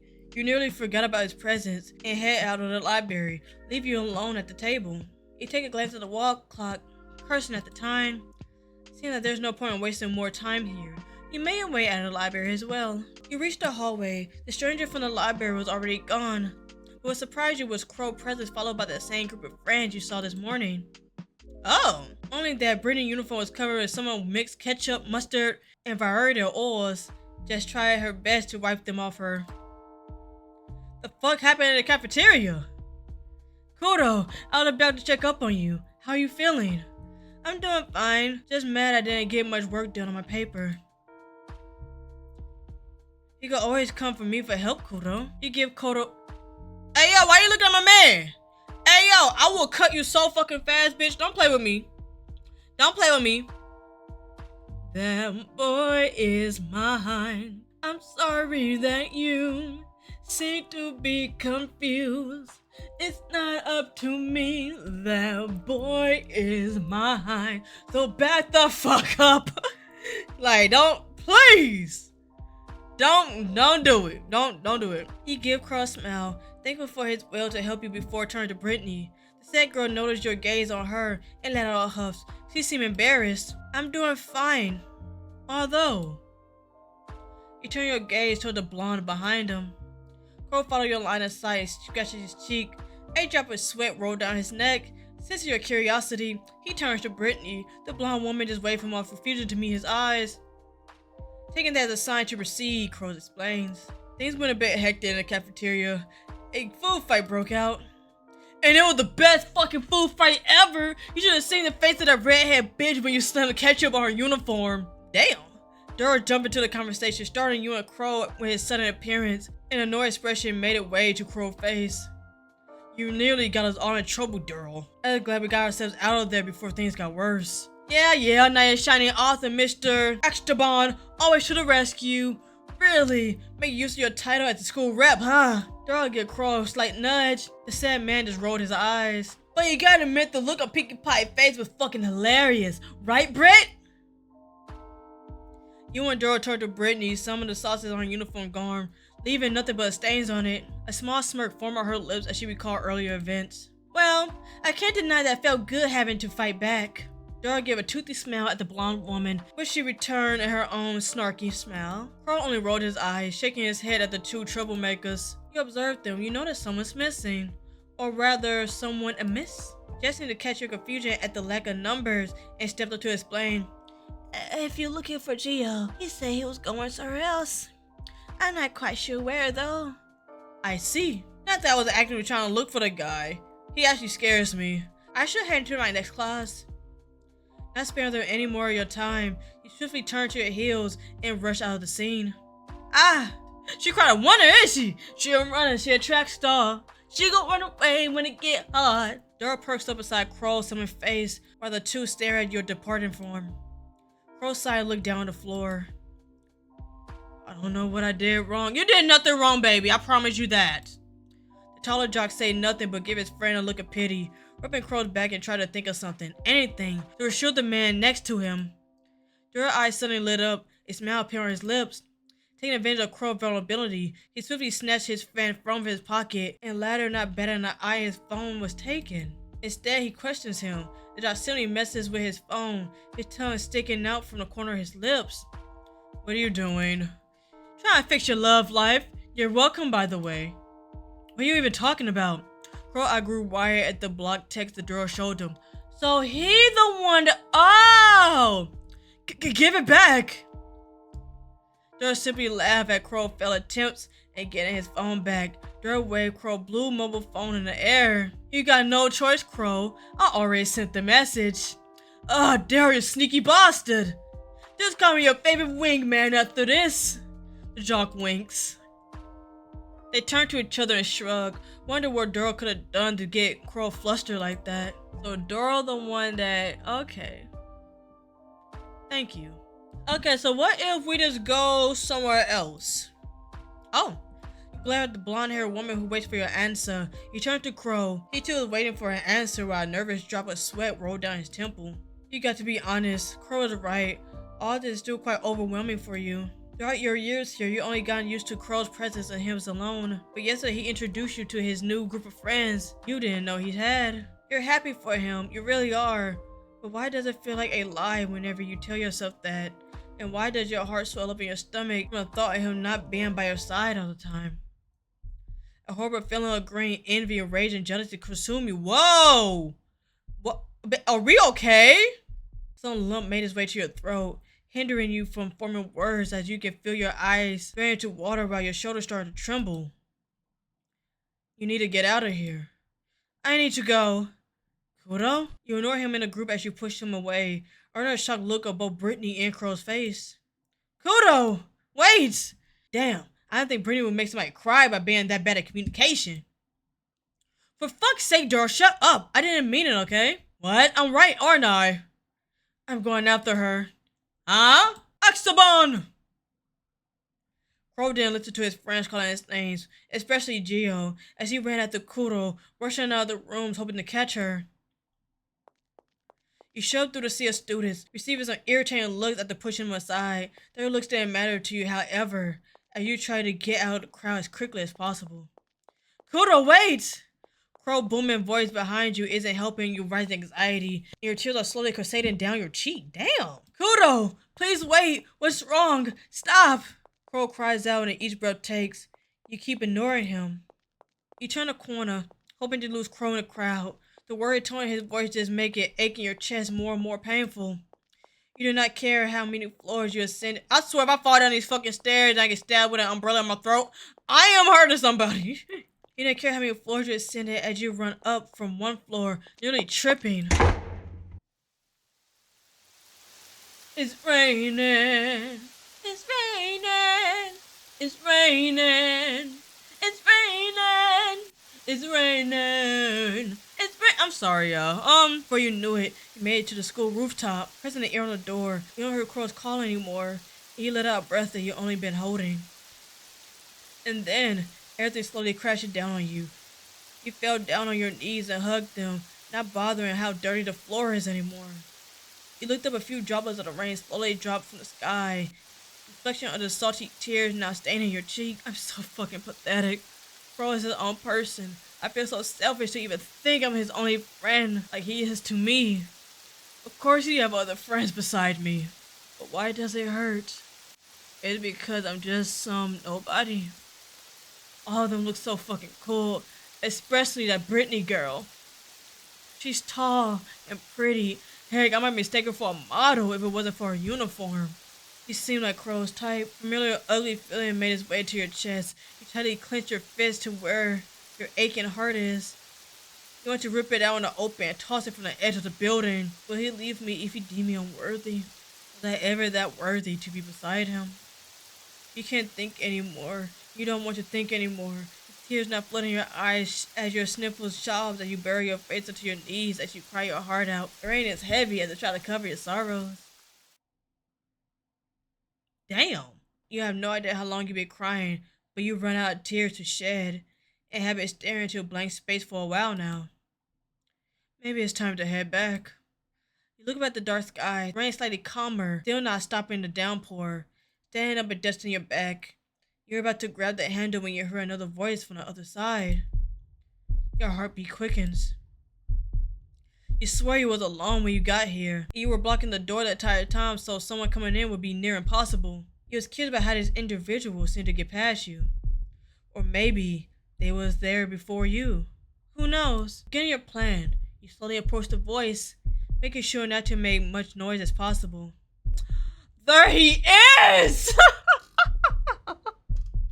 I waited so long just to see you. Just to see you. Like, literally, this whole gameplay was just for you.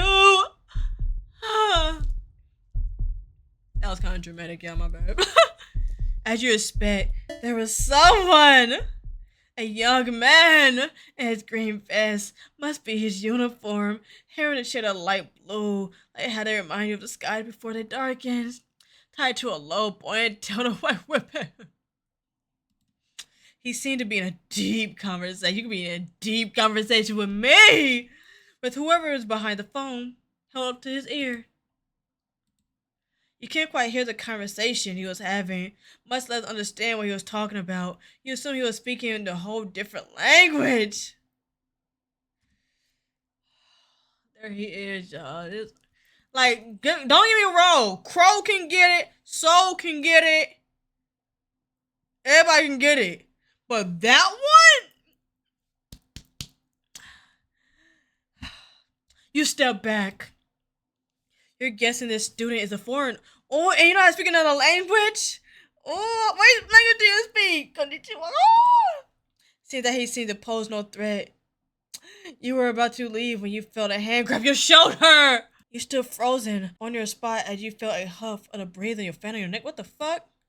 Something cold and sharp touched the side of your throat. What is happening? Am I okay? You were no fool to understand quickly there was a small knife that he threatened you with. Oh!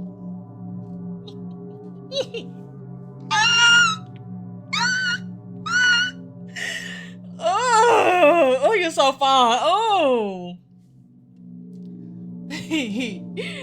Oh, you're so fine. I'm finna stare at him for a moment, like. You might think I'm crazy. What I've been craving. I'll put it quite plainly. I want his babies in my mouth, of course.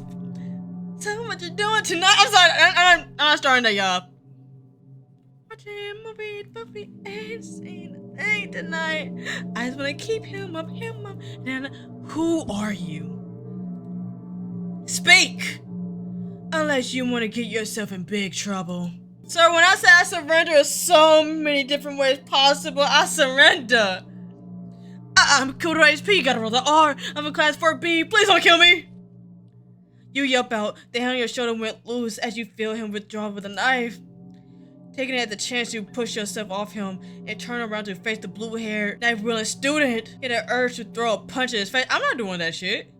Instead, you didn't. Rather, when he came face to face with the look of a confused across his face and a hand under his chin, he isn't even looking at you. How rude! Baby.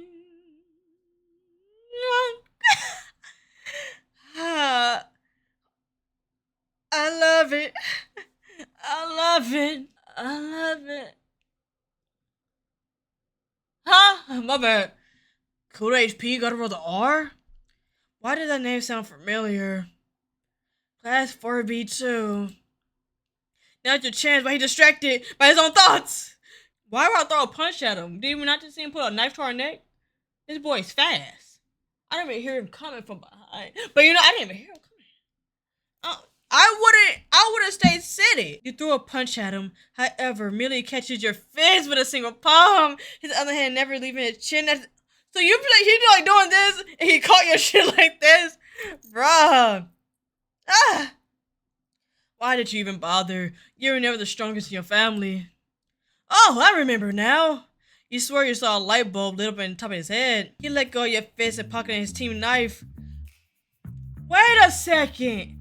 Teeny knife wasn't Soul. And he the one that cut Soul? His hand? And the nurse was like, who would bring a knife?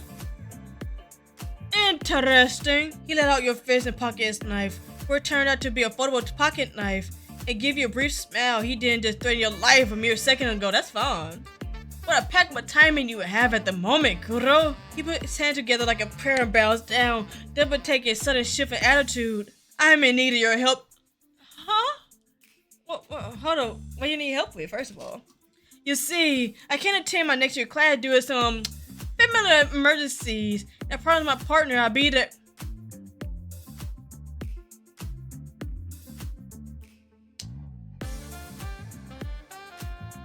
You're taken? Oh.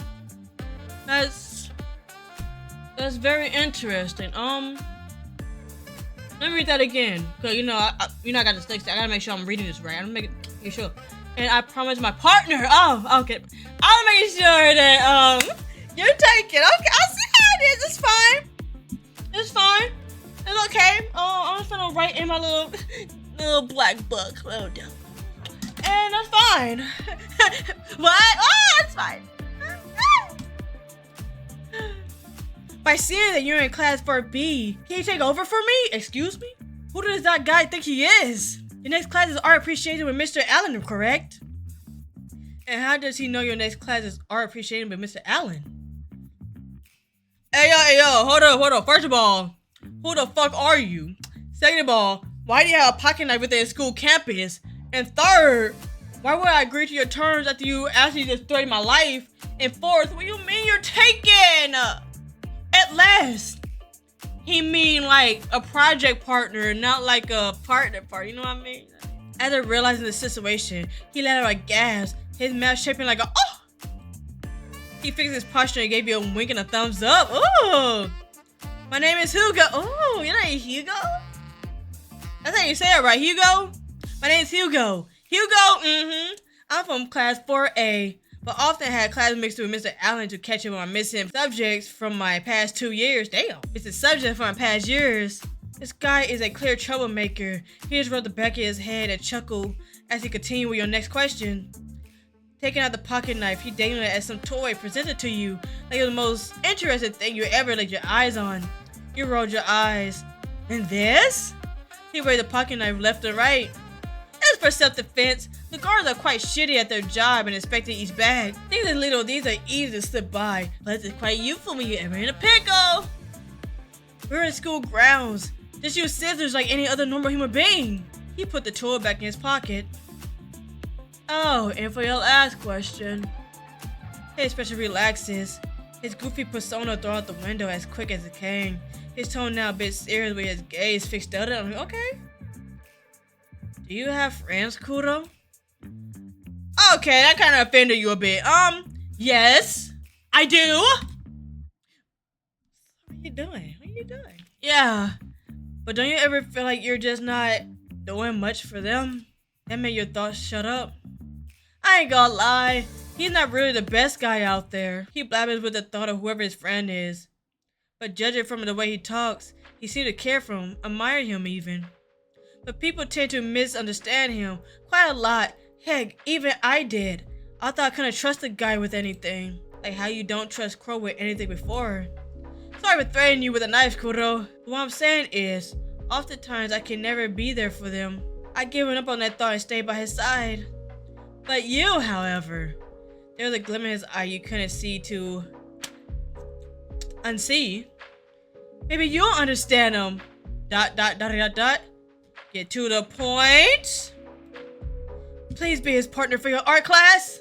He is down on his knee. Oh, you're down on your knees begging. Oh, I'm finna have you on your knees and have you pray. About to kneel like you're about to eat. Anyway, he down on his knees like a begging clown. The serious tone had before had now replaced with a bladdermouth crybaby before you. Seriously, he had you fooled there for a hot second. Okay, I'll be your friend and art partner. Just get the fuck up. Unless you want to stay down there and do something else. But anyway, get up. You made it, thank you, Kuro. I knew you was the right person. Just, who is this friend of yours anyway? His name is So. Don't worry, you won't miss him. Oh, without sparing another second and trying to ask for more information from him, he give you a friendly pat on the shoulder before leaning in and whispering, "Oh, you leaning in my ear? What you gonna say? Hi." Wipe your tears away, Kuro. Crying does not suit people like you. I love you. How does he know I was crying? Kuro! One heart attack after another. You swore this day refused to give you a break. You aren't ready to see Crow yet. He probably worried sick, especially where you just pulled a minute ago. You were probably lost in your thoughts for too long that you suddenly felt an arm wrapped around you. Aww! Crow buried the face of the crook in your neck and he held you tight. Baby! His shoulders were shaking. Baby, what's wrong? There was no one else behind him. It was just you and him. I looked around campus for you. Where have you been? You bit your lip, not giving him a chance to hear your voice. Crow pulled away from your neck, but still kept his arms around you. You refused to look him straight in the eye, but he didn't push for it, already satisfied with you in his arms. A sigh escaped his lips. With one hand, he cupped your cheek and rubbed it with his thumb as he observed your red and swollen eyes. He bit his lower lip, a flash of regret within his eyes. And then behind the both of you, you heard a lone student call out to Crow's name. You swore that Crow eyebrow arched with a twitch of irritated. Are you Esteban? Your presence is required by the council. ... I don't fucking care. What was that, Esteban? I couldn't quite hear you. I'll be right there. Crow said, his back is still facing the student. The student merely raised a brow and didn't insist any further and walked away in the opposite direction. Crow let out a tired sigh as he returned his full attention to you. Give me a text once you're ready to talk. He rummages for something in his pocket before taking one of your hands and placing something in it. Without turning your head, you looked down and saw a handkerchief. Aww! I'll see you later, Kuro. He turned his heel, moving in the direction where the students from before him was headed. Once he was gone from your sight, you squeezed his handkerchief and used it to wipe your cheek despite the salty tears that dried at that point. Pocketing the blue handkerchief, you slowly made your way to your next class.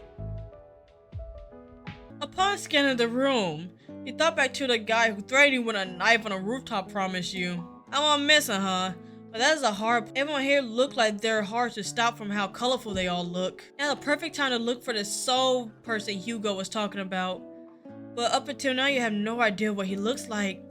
You're hoping he's a good person to work with and will put all the workload on you. You shiver at the thought.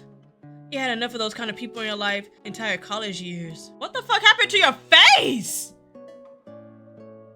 Is your face okay? Maybe when we actually draw, we can tell what happened to his face. Your name contracts with the whole glam, I'm not gonna lie. Your name means the opposite of what you're wearing, if I gotta be honest.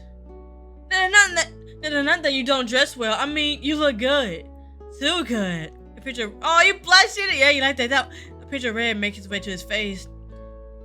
So bit his lower lip as he rejected his collar. I should just shut the fuck up. I tell myself that every fucking day, every day. He avert his gaze, biting his inner cheek. Thanks. You look good too. I should introduce myself before this gets any more awkward. Well, my name is Kuro. You got it rather. Happy to say I'm not really that good at art. I'm still quite a beginner. You got nothing to worry about. My usual partner isn't much of a artist either. Your usual partner? Oh, yeah. I already had an assigned partner for this class, but he ditched me. Maybe he's talking about Hugo, but he ditched me last minute for some important family business. He never tells me though. And I'm not the type to pry either. Did your friend go by the name of Hugo, perhaps? Yeah. How did you know? I met him during lunch. He was on the rooftop. Typical of him. Sorry you got dragged into his mess of taking his place. You shook his head, telling him that you didn't mind one bit. You observed as he go on about his friend and his. Despite him shaking his head in annoyance, you can see the lingering sense of endearment in his words. Almost forgetting the fact the short shit threatened you with a knife back on the rooftop. Also, he's short. I love the short boys too, that's fine. But seeing so like that, it was actually cute. Slowly taking out your sketch pad, you begin to draw so various expressions as he talked. And here I thought the guy would be a type to brood a lot. I guess I was wrong. Will you believe me if I tell you that guy is one of the top students in his entire class, yet always mixing the action? You raised an eyebrow in mid curiosity. Pencil still on the pad. Really now, he doesn't seem like that type of guy. Which part? Him being the top student or always missing in action? Shrugging, you continue on your sketch. Someone not taking notice of you scrubbing down your sketch pads. Proceed to lean a bit closer to your Woo! Trying to pie the sketch. Oh. So what are you doing? Were you drawing me this entire time? ... No. Liar.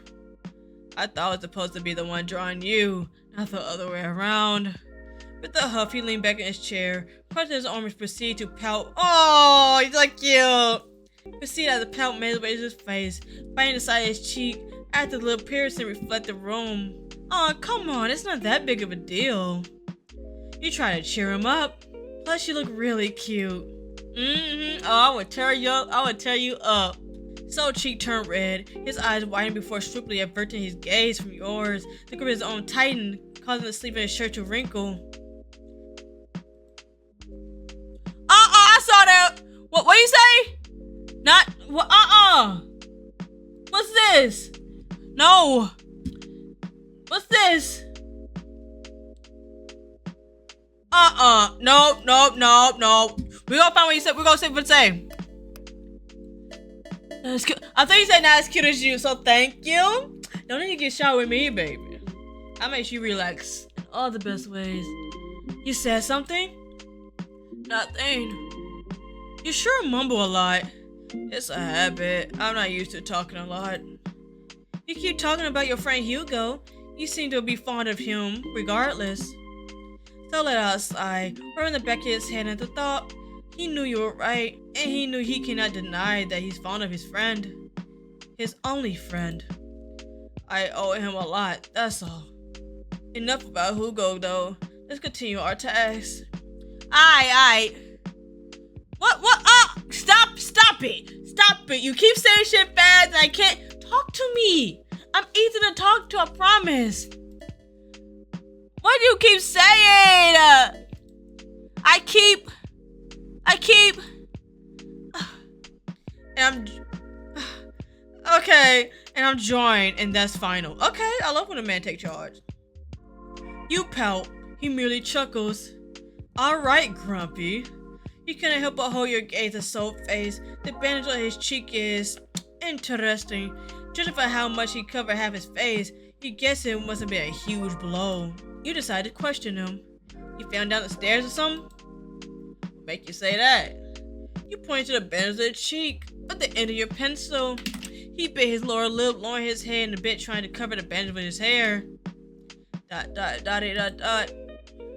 You can say that. Nothing for you to worry about, though. You turn your focus to your sketchbook, continue to draw with your sketch. I hope you get better soon. Thanks.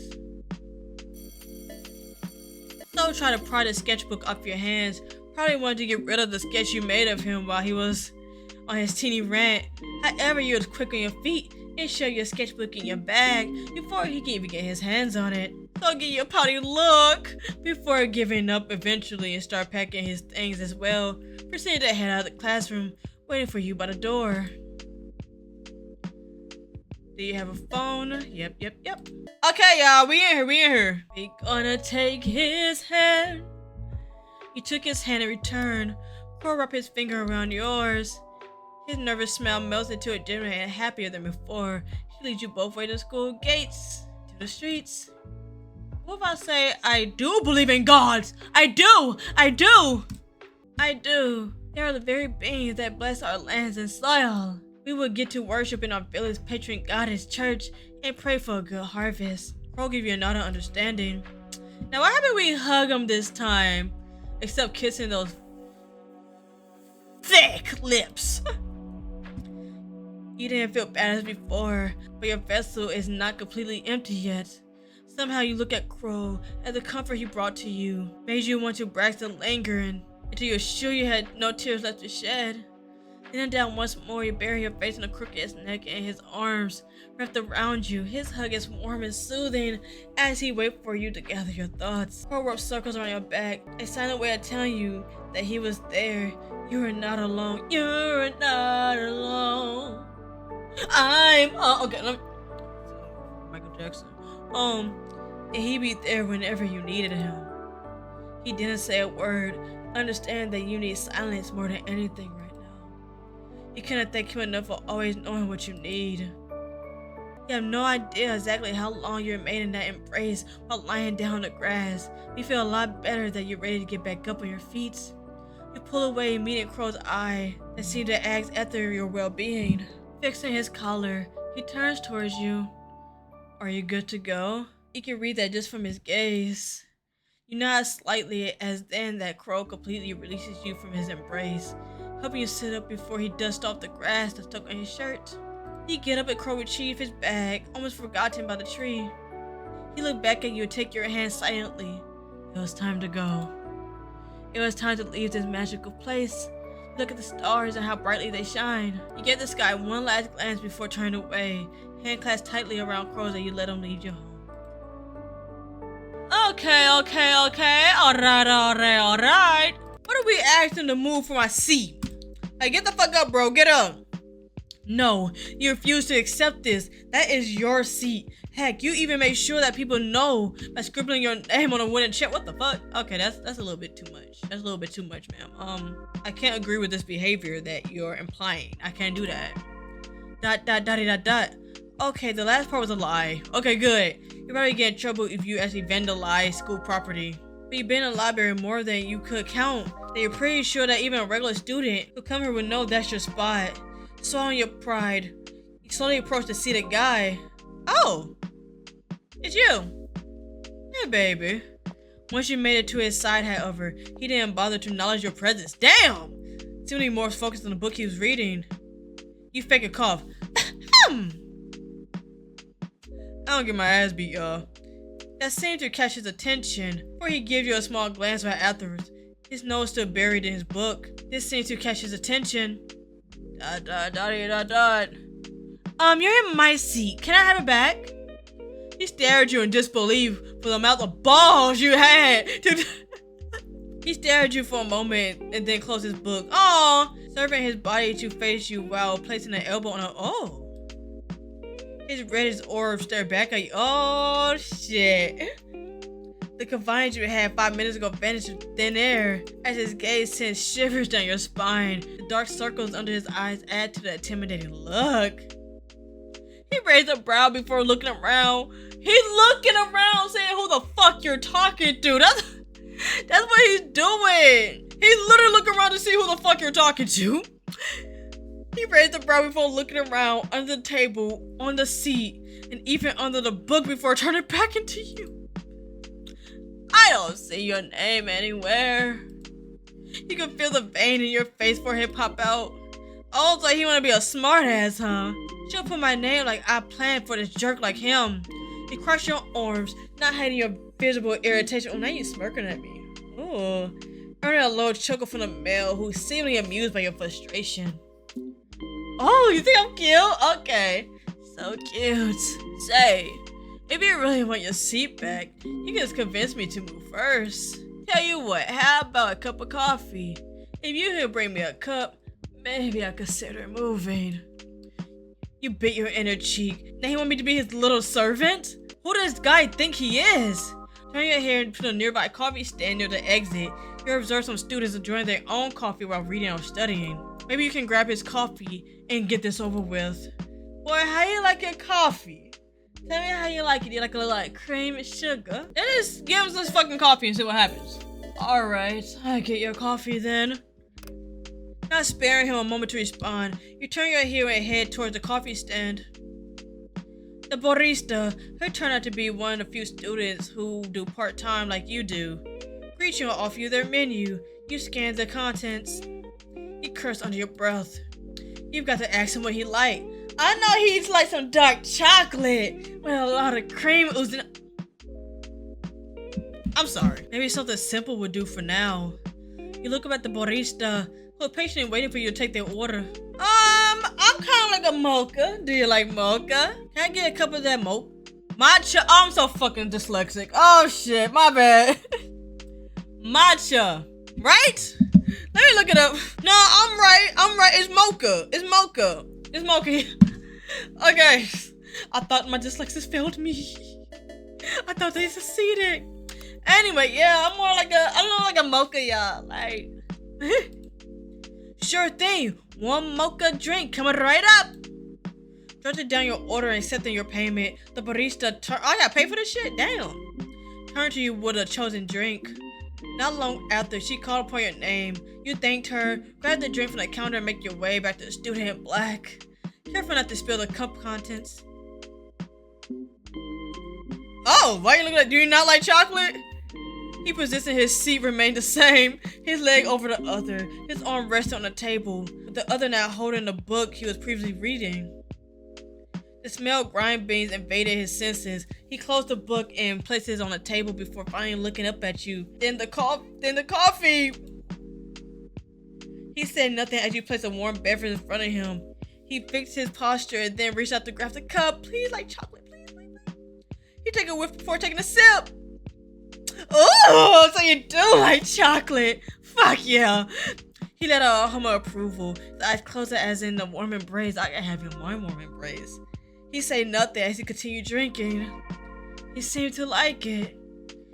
Well, I give you a coffee. Are you gonna move aside or not? Damn! The man just tuts at your impatient behavior. Taking his book, he stands up from his seat. Yes, I got him a good old chair back. We could have waited a few seconds, y'all. He couldn't like enjoy that coffee for a second. Your thoughts would cut short when he takes the vacant chair and place it right next to your spot before sitting down to continue his book. Your eye twitched. Well, technically, you didn't say you want him the whole table to yourself. Damn it! Taking your seat, you went to do your research, not minding the guy beside you. His presence and occasional glances towards you. Eventually, time passes, and next thing you know, the school bell rang. You and the guy didn't spare words to each other, packing your things, stacking the books you borrowed on the table. Before you could get a word out, you quickly took off, rushing out of the library and not sparing him one last glance.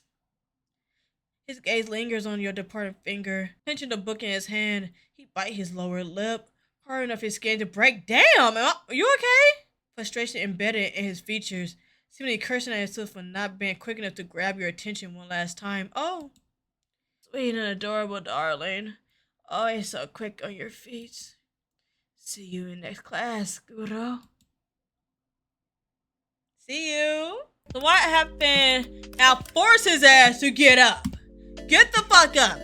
Y'all look like your little mate. Just move and give me my seat back. You angrily voiced out, growing more and more impatient with the male before you. However, he seemed unbothered by your threats. His eyes had littered boredom before going back to reading his novel. Okay, this guy is getting on my nerves. He doesn't want to leave. Then I'm not letting him then. He huffed in annoyance and moved around behind him. What are we finna do? He did not utter a single word and kept his nose in his light novel, though he couldn't deny the fact that he did a bit curious about what he was planning. What shocked him was you pulling on the chair, causing him to get what? Okay, now we're just planning too damn much. Standing himself, he prepared to reprimand for your action, but you cut him off once more. What are you? Whoa! What is happening? Whoa! By setting yourself on his lap. You have all this ass on your lap. Let me sit this ass on you. Literally. He swore to whatever God looked out. Yeah, you taking this chocolate ass right now. That's what's happening. The book in his head threatened to slip off as all the senses shut down, save his eyes that remain focused on your back. My back. You can look down if you want to. His heartbeat quickens, cursing on his breath while you continue on your work, as if he wasn't there. And you, oh sweet little you, slightly turn your head, giving a quick glance. Your lip turned upward, mocking him. So she like this. She like this. Like, I want you to say something. Teasing him is driving him insane. You, however, went along with your text, ignoring him as he wasn't even there in the first place. Not like you're like sitting right on top of his lap with your fat ass. He looks around him, notices a few glances past the students, some rolling their eyes and some moving away, finding a different seat. The guy's face went red. The surrounding student definitely seeing this the wrong way. He returned his gaze back to you, who remains unbothered sitting on his lap, seemingly not noticing the weird glances. He eventually relaxes. Ooh! Though still a bit hesitant on placing an arm next to yours. With a free hand, he picks up the book and reads it through the. Oh, fuck! Seriously, man, I'm gonna sit on your lap like this. I'm leaning over like this and reading. But you don't want to do anything about it, and that's fine. Ah! A minute or two passed before you felt him sighing, closing his book. He seemed to have been having a hard time concentrating on his novel. Not your problem, though. Saddam, we fine, say Saddam. What the fuck? He reads out loud, making you arch your eyebrow. Still trying to ignore him, still as you remain focused on your papers. Half an idea, it's a prophet sonnet. Though the flimsy things we see at once. He's reading through your papers. More specifically, the poem you chose. As easily through the Naples bonnet. The eager or the elder upon the day. Not a bad choice. Now this got your attention. It seemed like this talking chair of yours is taking interest in it first. Not bearing to ignore him any longer, you speak up. It's the first thing I could find that sounded interesting. Nothing much, as long as I got something to write for my report. That's fair, but did you know this poem is also a puzzle? Huh? A puzzle? He nods. Then with a finger, okay. He points at the first line of the poem, and then the second. Yes, a puzzle. This one of the few works that's found quite charming. Looking at where his finger is pointing, you try to look for the puzzle as he's speaking, but despite reading through the sentence carefully, you couldn't find a puzzle he was talking about. He must be fucking with you like he could be fucking me right now. Trying one last time, you scanned the words. What's your answer?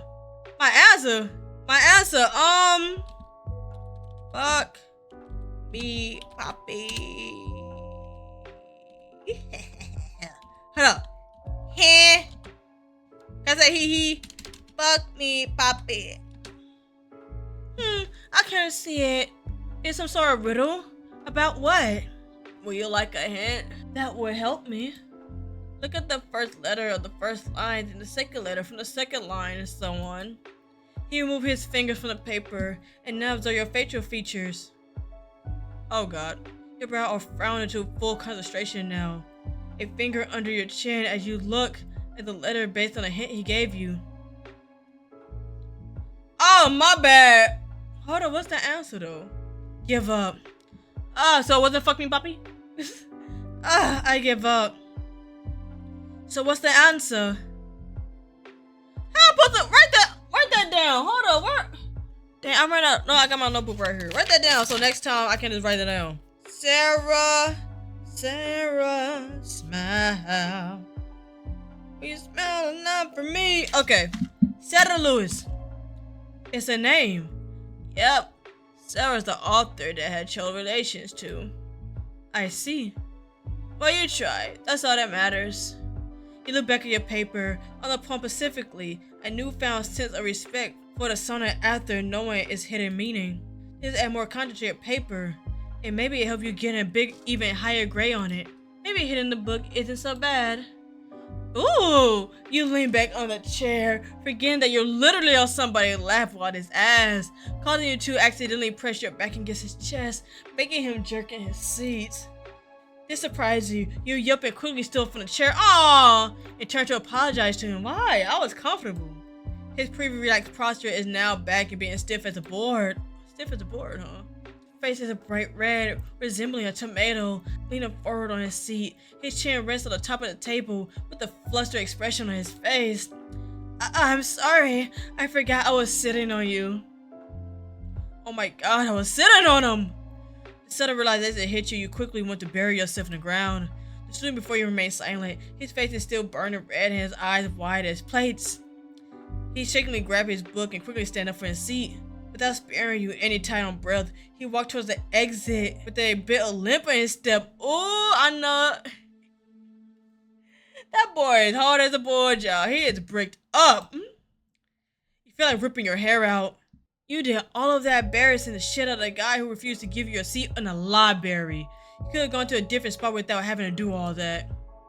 Well, there's no point dwelling on it more than necessary. Return to your paper. You stack them along in the books that you borrowed. Glance at the poem one last time. You couldn't help but smile that made its way to your lips. At least he gave me some useful insight on my paper. I should thank him once I see him. I never got to know his name. You're so bad with interacting with people. Okay, back in the classroom. However, you notice something somewhat familiar. The very same tuft of black hair with green highlights set in the back instead of his red novel that you're come associated with. He's now scribbling in his sketchbook. He didn't seem to notice your arrival. How come you never seen him in the class before? Is it because you see it all the way in the back of the classroom? If that's the case, then he must have been really quiet. You probably not the time to notice him come and go. How odd, you thought. You make your way to your seat, not breaking your gaze at the tall, dark male. And magically, the desk right in front of him was unoccupied. Maybe you could sit there instead. Settling with that idea, you moved the desk right in front of him and placed your things down. He remained unaware of your presence. You sat at the chair facing the opposite direction as you casually pressed your arm on the basket. Oh!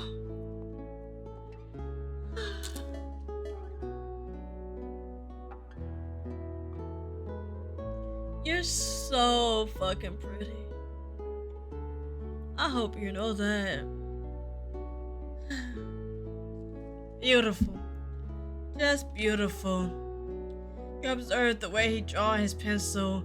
Each stroke he created moved with such elegance that you thought he was dancing with it. The face of a person who dressed in peasant clothes, they seem to be dancing while being a larger size next to them. Oh. Oh, you paint your nails? Boom! Me too. You leaned closer, intended to see what he was trying to draw. Oh!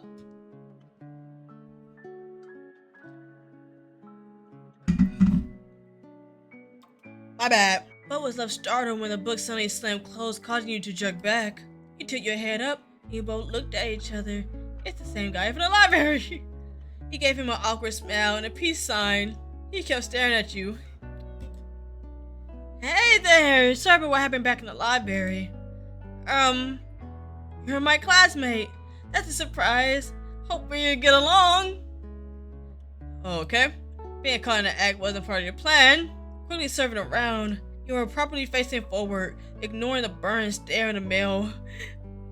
Oh, he's staring at me. Wait a second, yeah. Now I realize he didn't get punched or he don't got a cut on his hand. Interesting. Okay, what if I say I'm pretty good at art now that he's not hurt? I would love to see some of your work then. So would you like me to draw my portrait first? Sure, wait, let me get my things. He took out your sketchbook and charcoal pencil as though relaxed in his seat. Would you like me to pose or do whatever you feel most comfortable in? Alright. Oh, he's so cute! He's so cute, y'all. I love you. I love it. Your eyebrow scans his face. The more you look at him, the more you notice his features. His cheekbones, his lips with 2 piercings, his thick eyebrows, the way his hair settled down his shoulders, the reddish orange eyes. He's actually quite handsome, sexy as fuck. For a moment, you just stared at his eyes. He noticed and stared back. His pupils dilated before he realized he was staring. Nah, come here! Come here, you can stare at me, that's fine. He rises his cheeks. He quickly averted his head away. Hey, eyes on me. Sorry, I'm not used to being stared at for that long, but you're so cute. Cause trust me, when we doing things, I want all eye contact. I want to see every face expression you make. Relax, it's just me. Plus, you'll be staring at my boring face after I'm done with your portrait. ... Your face isn't boring. I actually think you look beautiful. Oh, baby! He said without thinking twice, and his eyes met your half lit, and his pupils wide. Now it's your turn to turn red. You hid your face behind your sketch pad and whack him with your charcoal pencil. Stop saying stupid and hold still. So chuckle and stilled his movements, his hand on his chest and smile on his face. Before you knew it, the bell rang and the class was over. You weren't done with your sketch, however. The conversation kept repeating in your mind, and it made it hard for you to concentrate. And like hell, you're gonna show soul. Come on, just speak. It's not done yet. Oh. You chucked the sketch pad in your bag before Soul would grab a hold of it. You got up from your seat and headed out the classroom. Someone coming close behind with his own bag. And you leave as well with the rest of the class. Okay, I'm trying to get all these options for y'all, just for you. Okay, so what happened if his sex said, oh, and he's short. Oh, I love the short boys. And what happened if we just shut the fuck up? ... Not talking, huh? You have the right to remain silent. Oh, you don't gotta tell me twice. But in this case, I need you to talk. You feel a sharp end that cut through your skin. The stinging sensation made your head spin as you slowly started to breathe fast. To stay your panic, you tried to jab the abdomen on your elbow, hoping to catch him off guard and escape. Only to have him grab your twist behind you. Oh. I can read that. I'm KuroHP, so that's what happened. We don't answer it. Okay. That's why we don't answer him, y'all. I'm just so hot. Just so hot, y'all. Everyone want this chocolate. Okay, y'all, okay. So what happened if we find somewhere else to sit? You don't want to deal with a stranger or anyone at the very moment. Even if you want your seat back. Looking around, you made up your mind and settle somewhere else, preferably far from the presence of others. Head to the fiction section of the library. You examine each book's spine, running your fingers along them and hoping that one would attract your attention. However, not a single one caught your eye among the many books you passed by. Instead, you gather your dust to your fingertips, you click your tongue and rub the fingers together, dusting them off. Thud? Question mark? A sudden thud came from the upper side of the shelf before you, causing it to wobble a bit. Another thump, but this one louder and stronger than the last. A few books topple over the next to you, and one nearly hits your head. Hey, watch it! You raise your voice. Silence. Then you hear a few shuffle noises behind the shelf in front of you. What the fuck? You let out an irritated puff, taking a few books that fell on the ground. You proceed to place them back in their original position on the shelves. But as you were filling up the gas, something, or rather someone, caught your attention. Through the small crack between the books, you spotted a male student with dyed hair, red dome with a sweater jacket, ripped jeans, and facial print. What is happening? Behind him stood another guy dressed in a near familiar fashion. Only difference is his hair is black and night with blue highlights. The white tank top. What? Two unfamiliar students sheared down at someone who you assume pushed to the ground. That's where the thudding sound's coming from? The fuck? Who are y'all extras? Why is it always the redheads? Y'all redheads need to leave these people alone. They make too much noise there, Mr. Creep McGee. I know they're not bullying my baby. I know they're not bullying my man. I know they're not bullying my man. I know they're not bullying my man. I know they're not bullying my man. I know they're not doing that. Raven hair bully. Raven! Bitch, where? You don't want to give us trouble, do you? Great, another bully situation. Your eyes are noise. These bullies never know when to stop. Poor fellow remains sitting on the ground, his back leaning in the bookshelf, trying to desperately hold.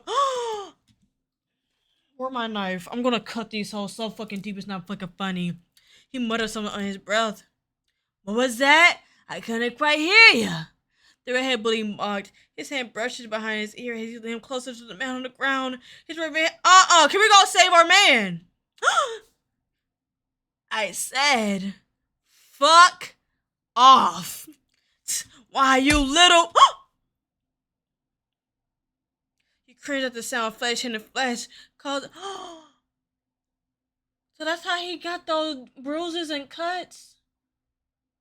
He was getting bullied, y'all. Causing you to pull back. You got some real nerves coming here showing your face, punk. No matter. You're nothing but fresh meat. He looked fucking disgusting. I bet he's liking this. Why wouldn't he, after all? You asked for this, didn't you? Sick freak. This is getting bad. I should leave or I'll be next. If you don't go help him! You don't want to look at this anymore. Before you could shove your book covering a remaining gap, something glistened in your eye. Your blood ran cold at the weapon with the. Yo, how do you get that on campus? Shut up, who cares? It was a pocket knife. Let's see you continue being a smartass once I cut your mouth. I got to do something! But I should risk being caught between all that. Get him! I don't care! Stop them! I gotta stop them! Quickly remaining the bugs, you quickly rush into the owl and run across the bully's word. Stop! You let out a loud cry. Feel the cry of your voice. The bullies halting their movements. Their heads slowly turn towards you. My baby, I'm here. I'm tearing up for her. I'm here, okay? Nothing's gonna hurt you anymore. I'm here, baby. It's okay. Let me handle these fools, okay? Let me handle them. Let me handle them. Your attention, however, was falling on the male on the ground. His face battered and bruised as he struggled to keep his composure. He's so hot. Anyway, he looked up at you and met your eyes with his reddish orange ones. As soon as he registered who you are, however, his face turned from a mild irritation to shock. He shuffled on the ground in a hurry as he tried to get up, but the raven-haired bully must have noticed this. It kicked his stomach, causing him to double over and clench his abdomen. What do you want, Pipsqueak? Can you see we're busy here? The tall red-haired bully clicked his tongue. You can see his veins bulging from the forehead and irritation from your interruption. Standing up, he walked where you are, pocket knife still in hand. Stop! Stop what you're doing right now! Oh yeah? What are you gonna do about it? I got a grenade for ya. Oh god! If you hurt him, I scream and alert everybody in the library. The redhead just let out a mock laugh, unfazed by your threats. He loomed over you, his attention now forced on you, leaving the other male on the ground. Stop! Don't go anywhere near her! Baby, I'm fine! I'm fine! Just save yourself! Just save yourself! You're here for me, right? Just leave her alone! Shut the fuck up! Ah! The Ravenhead landed one more kick in the stupid green stomach. Taking advantage of his weak state, one of the bullies stand on the ground, stand on his back. Whoa! Stop that! Whoa, hold right there, sweetheart. We're not done here. The bully in red, you suddenly wrap his arms around your lower. Whoa! Hey yo! Chill! The bully in red before suddenly wrap his arms around your lower back. They were proceeding to bring his face closer to you. Trigger warning, y'all! Trigger warning! Oh no! With his free hand, he forced you to grab your chin and jerk your head towards his. You hiss from the force he inflicted on your jaw. Let me go, you bastard! You move your face away, his hot breath fanning your cheek as you try to best you pull away from him. Redhead scanned your face and growing sinister smirk forming his lips. Not gonna lie. Oh god! Gotta go. Go, y'all. Trigger warning. I'll put on this shit. But if you cool, we cool. We cool? Not gonna lie. You're kinda pretty. No wonder this freak had the hots for you. He turned around and gave a quick glance at the person on the ground. He just choked at the dark glare given to him. I bet your little boyfriend wouldn't mind it. Whoa! Before you could register what he said, you felt a stinging sensation across your cheek. Following something rolled down. What the fuck are you doing to my cheek? What the fuck? Are you licking me? He's licking me! He's licking me! Ew! You feel tears slowly forming in the corner of your eyes. The redhead, however, does not share your sentiment. His eyes roll back and peer. Low-mo escaping his mouth, making you want to throw up. Taking advantage of his blissful state. With all your might, you kick him between his legs. Good job! Good job! Ew! Ew!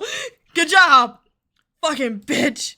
You push him away from you. With all your might, you gave him one last kick in his back, causing him to fall and land on one of the back bookshelves. Multiple books falling on him. A thick-ass book landed on his head, causing him to pass out. Woo! Take that, fucker! Oh, damn! However, your little victory was short-lived as you felt an arm make its way around your throat. Whoa! You're a naughty one, aren't you?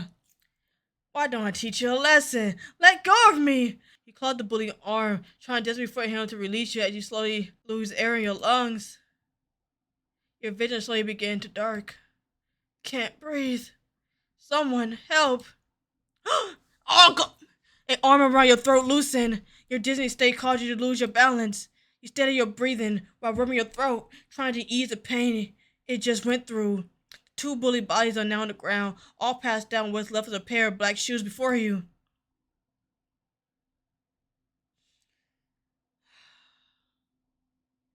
Hey, baby. Hey. You and me? Thank you. Looking up, it was the same guy in green. The bruise on his face is still visible. He didn't say anything while handing out his hand.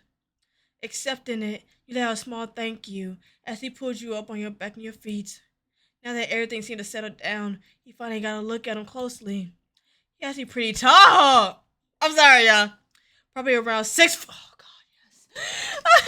Around 6 feet tall. His hair deep green near the I didn't know you were that tall. Ooh. His red eye darted around the area, then back on you, then back on a random corner. An awkward minute passed. We should probably get you to the nurse's off. I'm fine. There's no need. Meanwhile, you should get your cheek bandaged. Why? They get punched, then licked? He lifted his hand, seemingly trying to cup your cheek, but stopped himself midway, quickly tucking it behind his back and walked towards you in a hurry. Your eyes trailed after him as he quickly made it to what seemed like your usual spot. After fixing his things, he set off toward the exit, not bothering to glance one last time. We went back to the classroom, and your eyes went wide. Oh yeah, you noticed me, huh? Hi, baby. He swore you met his eyes for a split second. Isn't that the same guy back in the library? You thought seeing a bandage on his face where the bruise was, kind of resembling yours. Your gaze lingered on his form before the door to the classroom. I'll sneak at the etiquette proof, so yeah. I still have a question to ask him later. I'm not really good at art, so he decided to draw me first. Souls noticed this and swear you saw the edge of his lips twitch upwards.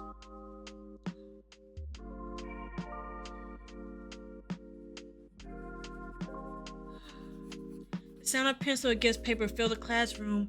You on your seat as Soul look up at you, and back at the paper time to time. Whenever he gazed up at you, you swear his eyes just had lit. Oh, hi! Dreamy gaze. Don't do that. I get shy. But you don't think much about it. Thank you. What was that? Aw. Soul stopped his strokes on the paper and finally locked gaze at you. Hi, baby. His sketchpad covered half of his face as he speaks. Thank you, Kuro, for helping me back in the library. Oh, it's not a problem. You were quite in a pickle, and no one bothered to help out, so I don't know what I'd do if I didn't save you there. Well, you saved me the trouble today. After that, Soul said nothing. His gaze remains on you before continuing on. A small tint of pink appeared on top of his ear. Using his sketchpad, he tried to cover his burning face behind the object. Still, conversation was made then as he worked with a pencil, which led you to air floats. Sorry I wasn't able to make it in time. He stared at Soul's eyes, just widening at you before shaking his head. Don't worry about it. This type of things is usual for me. Usual for you? He sighed as almost alone with such a tad on his hand. While he continued on. Every brute is worth it. Worth it. Soul mumbled something under his breath. The grip on his pistol tightened as he gripped for a sign and looked up at you. That was enough to calm him down. Still on his sketch, leave you dumbfolded. However, Soul was not done with his portrait of you, as his pencil still make a few more final touches on his sketchpad. Just a few more touches. There. Can I see? Of course. Soul hands his sketch to you, and you gasp. This look good. The details and everything. And he's not even done yet. So this look amazing. How the fuck do you do this? By your compliment. He just rubbed the back of his neck and shrugged a little embarrassed by your compliment. I love to sketch once in a while. I often draw random people in parks when I go out. You can't help but admire his work. Although I like to revise this and give more time. Can I keep this? I mean, right after our professor graded, of course. So placed a hand under his chin, thinking about it. Not sure. I think I can do better than that one. But I really like this one. He just chuckled. Alright, you can have it once I'm done and our professor graded. But in return, I get to keep the portrait you make of me, alright? I think that's a fair deal. He agreed and you cheered. You gave back his sketch pad and fixed up the things, packed it up as well. You both headed out in the hallway.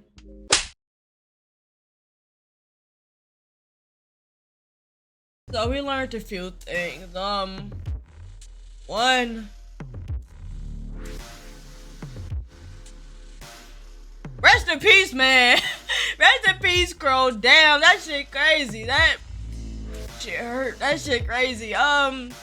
Two. Why can we all just get along? Why can't have boys like me? I can handle both of them at the same time, man. You don't gotta be judged and kill them. You had to kill him. 3. If y'all want day, I think that day 2 is out. I don't know. I gotta do my research. But y'all want day 2 of this? You gotta beg me. 'Cause I am hurt. I am actually really hurt. You.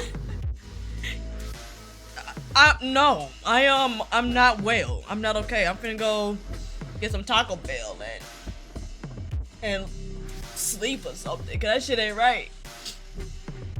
And 4, first of all, I love the fucking art style. This art style is like so fucking good. I mean, like everything to the storyline and the options, the different options. I saw how it depended where you pick, Soul get hurt in one way or another, but he wasn't hurt. You saw that? I noticed that, and I love that. I love that. I don't know what number on it. On 5, subscribe. 6, 7, like a comment, and I'll literally see you in the next video.